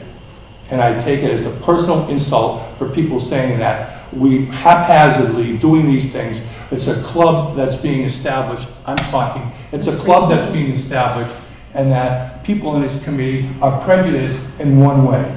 I take exception to that, and you're wrong. Whoever may say it, I'm telling you on TV, you're dead wrong. I think Liz had it. Excuse me, sorry, Chairman. Yeah, I'm speaking. I didn't acknowledge you, okay? I'm sorry. Liz? I'm just wondering who the people on the committee are at this point. Yourself, Jim Palermo, Donna Whiteley. And you up to this point? No, she's not on yet. The other thing is, there's no reason why we have to have 5. We could have 6 or 7. No, and well, that brings up the question: do we have to? Should the committee the first time around? We did it one night quick, and I will acknowledge I was chairman, and it was you pick one, and I pick one, and we built from there. Should the committee have been open to the general public as we normally do? And that's my first question. Did we do it legally? And at this point in time, do we need to redo it to do it properly? My comment, my personal feeling is you've got a town administrator, and in general, it's great to have public input, but if you put people on a committee, whatever committee it is, fire committee, highway committee, town administrator committee, if you don't have the experience on that committee to interview and review, But that's not my question. My question is, did we do it properly the first time? I don't know the answer to that. I mean, I think you have the right to do it that way. And if I did it wrong the first time, I'll admit I did it wrong and we should redo it. No, you have the right to do it. So my first question is, did we do it right before we do it any further? Right. So, Sitting in the audience that night when I watched the whole thing, and I left and I didn't think that it was done the way it should be done.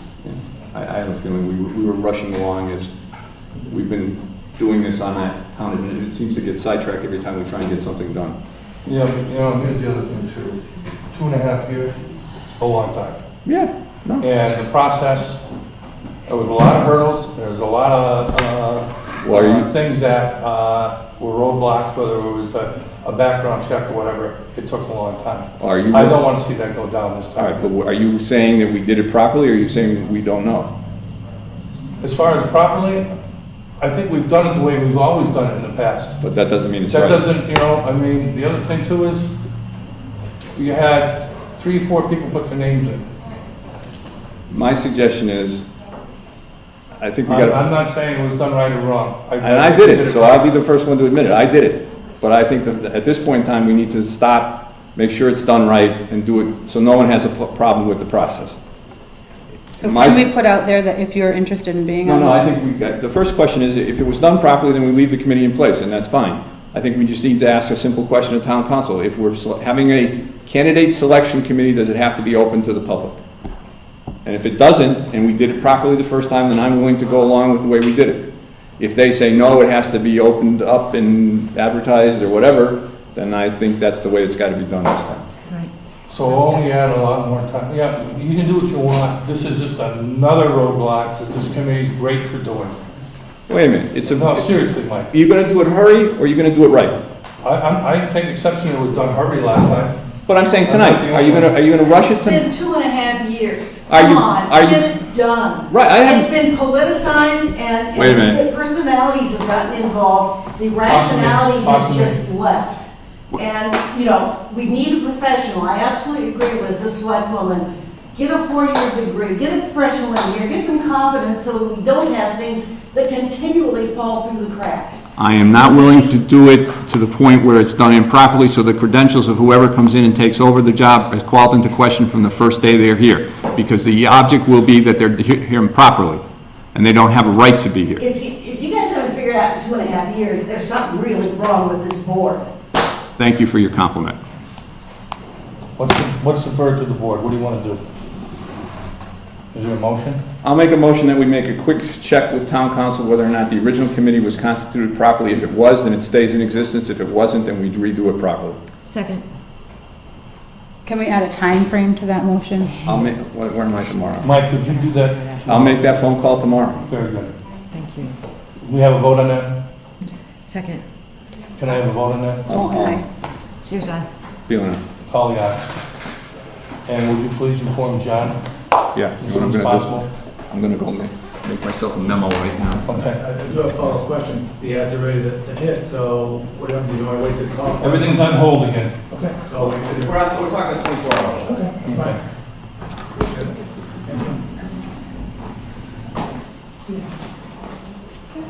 Yes. I just want to say, I know when you're working in these roles, they're kind of thankless jobs, and one of the things that I've observed, like in corporate America, is there's a uniform process, and from the janitor to the CEO, the interview process is the same, and if you put that in place, then you never open yourself up to be inadvertently insulted, because it's just the way you have to do it. It always has to be done the same way, no matter what level, no matter what, because otherwise, people speculate that something improper happened, when maybe it didn't, but it was done differently, and people were saying, why isn't it done the same way, so. Well, I do appreciate your comment. Yeah, I would just suggest you find a uniform process and stay with it so you can avoid that conversation. It's awful. Yes, yes. Giving your time. And one of the things that, if it doesn't look right, in other words, the people who put in on this committee are in one room, public, not allowed in. What? No, the public didn't The show public up. was allowed into every meeting with the public. No one open showed meeting. up. Okay, this is not what everybody understands. Believe me, I've talked to people on the street. How did this happen? Moaning and groaning about it. It should be out there. The public is invited. We'd like to see you there. So so it looks like it's above board. If it doesn't let me finish. If it doesn't look like it's above board, then it isn't. Well, To the public. These are people paying the bills. George, I understand what you're saying, but the point is, it is open, it is public, and they can request anything they want, they can go to any meeting they want, with the exception of executive session. I think it's just I'm poor talking communication about that the the public doesn't know, and that's what we need to work on. The committee of 5 that pick, they're out to pick, whether you're picking the fire chief, police chief, or whatever you're doing. Every one of those, George, every one of them was open, it was an open session, every one of them. Robert Floyd went to him. He told you right here he was at him. No, I wasn't aware. Okay, well, it was an open session, the whole process. It was posted meetings, okay? It wasn't invisible to the public. It was open, and we took comments from them, if they wanted. Thank you so much. You all set? Yeah, I just didn't realize how annoying my voicemail was until I just had to listen to the whole thing to leave myself a message for the morning. Ready to go into executive session? Yeah, you need the thing there. Do we need to do the warrants before we do that? Are we coming, do we have business afterwards? We have to sign the warrants. Well, let's do the warrants yeah. then, so we don't have to come back in. All right, let's do the warrants now. So we have payroll deduction 14-9 in the amount of $35,713.99. Everyone can sign it. Move to sign.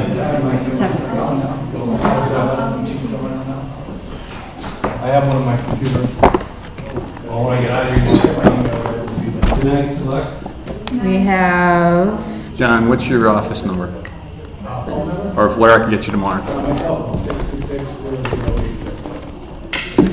626-0086. Yeah. we have payroll warrant,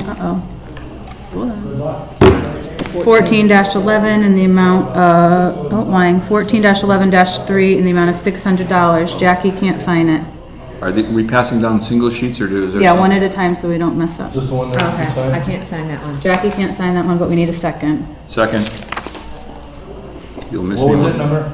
That was 14-11-3 in the amount of $600. This one. The one right there.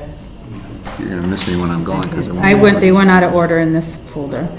We have payroll warrant 14-11-2 in the amount of $22,374.73. Ed can't sign it. Is there a second? Second. All in favor? Aye. I understand. Payroll warrant 14-11-1 in the amount of $149,745.04. I can't sign it. Do I have a second? Second. All in Well, do favor? you need a motion because I can't sign it? I make a motion to sign. There you go. Second. Second. All in favor? Aye. Abstain. We have payroll warrant 14-11 in the amount of $45,766.31. Everyone can sign it. Moved. Or second. All those in favor?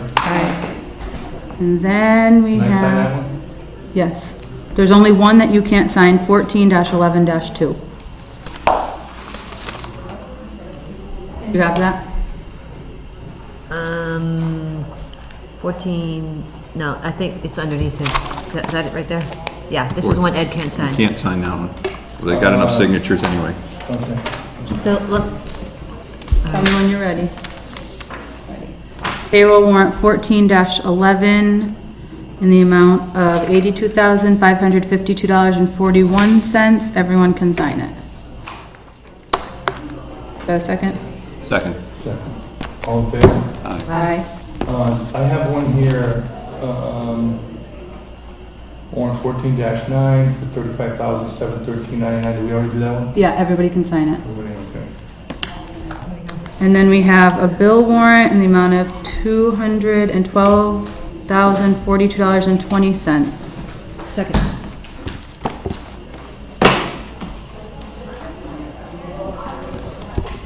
Second. All those in favor? Aye. Aye. Ed can't sign the bill warrant? Ed, don't sign this big folder. I abstain. There you go. Okay, there's no, What's the bill warrant? Is that this pay period or last pay period? there's no personal change forms. There's, what's the R stand for? Personal requisition form. Okay. Oh, we gotta do the, I have that form ready for you to sign. for which form? Highway. Oh, I was thinking the police, we skipped over that the last time. Yeah. On this appointment for the police department, Yeah. these are auxiliary officers. Okay, there's no pay involved, but we still should be doing PCFs, so we have records of this.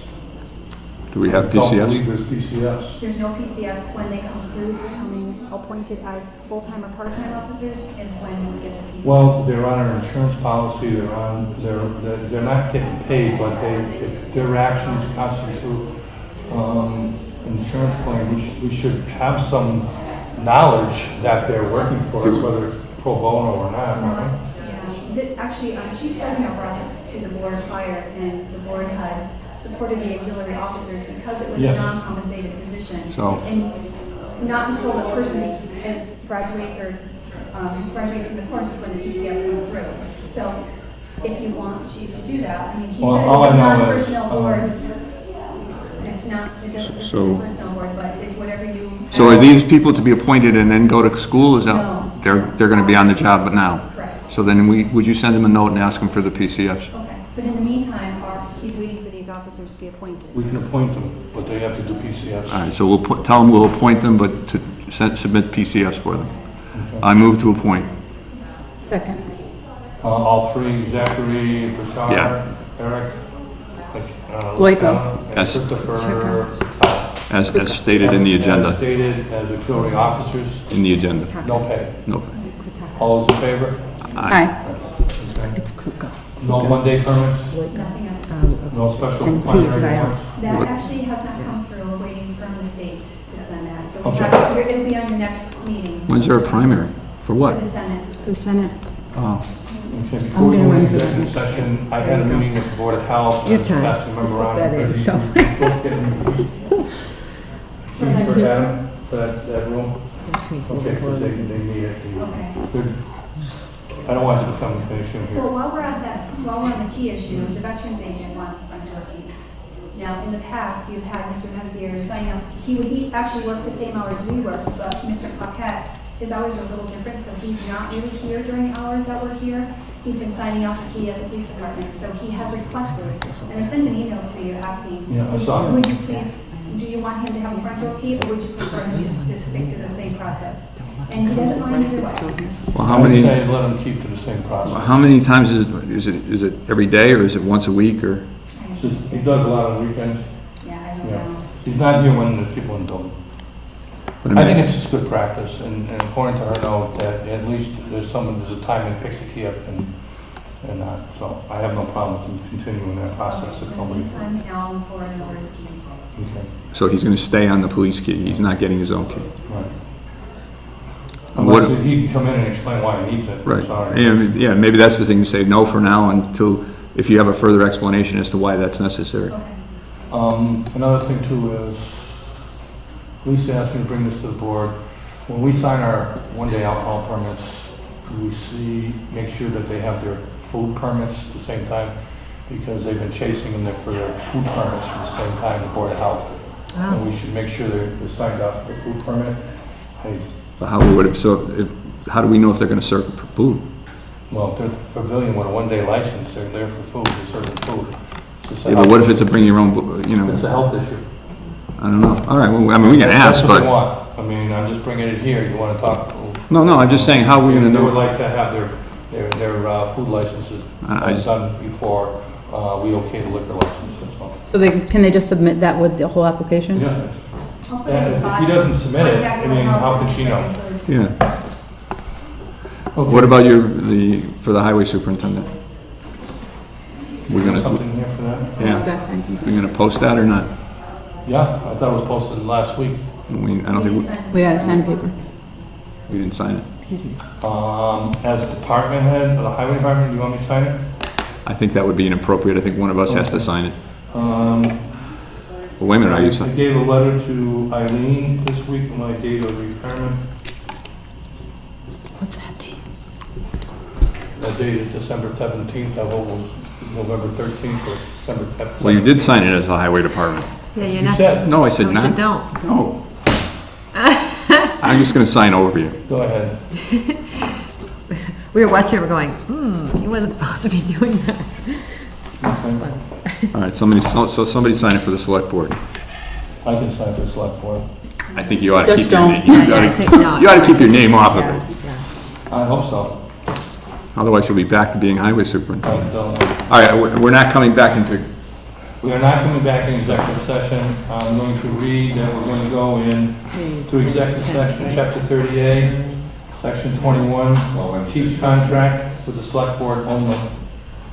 And I believe the chief has his wife. Is there any issues with having his wife here or not here?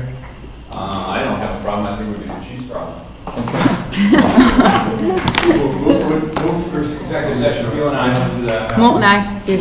You got two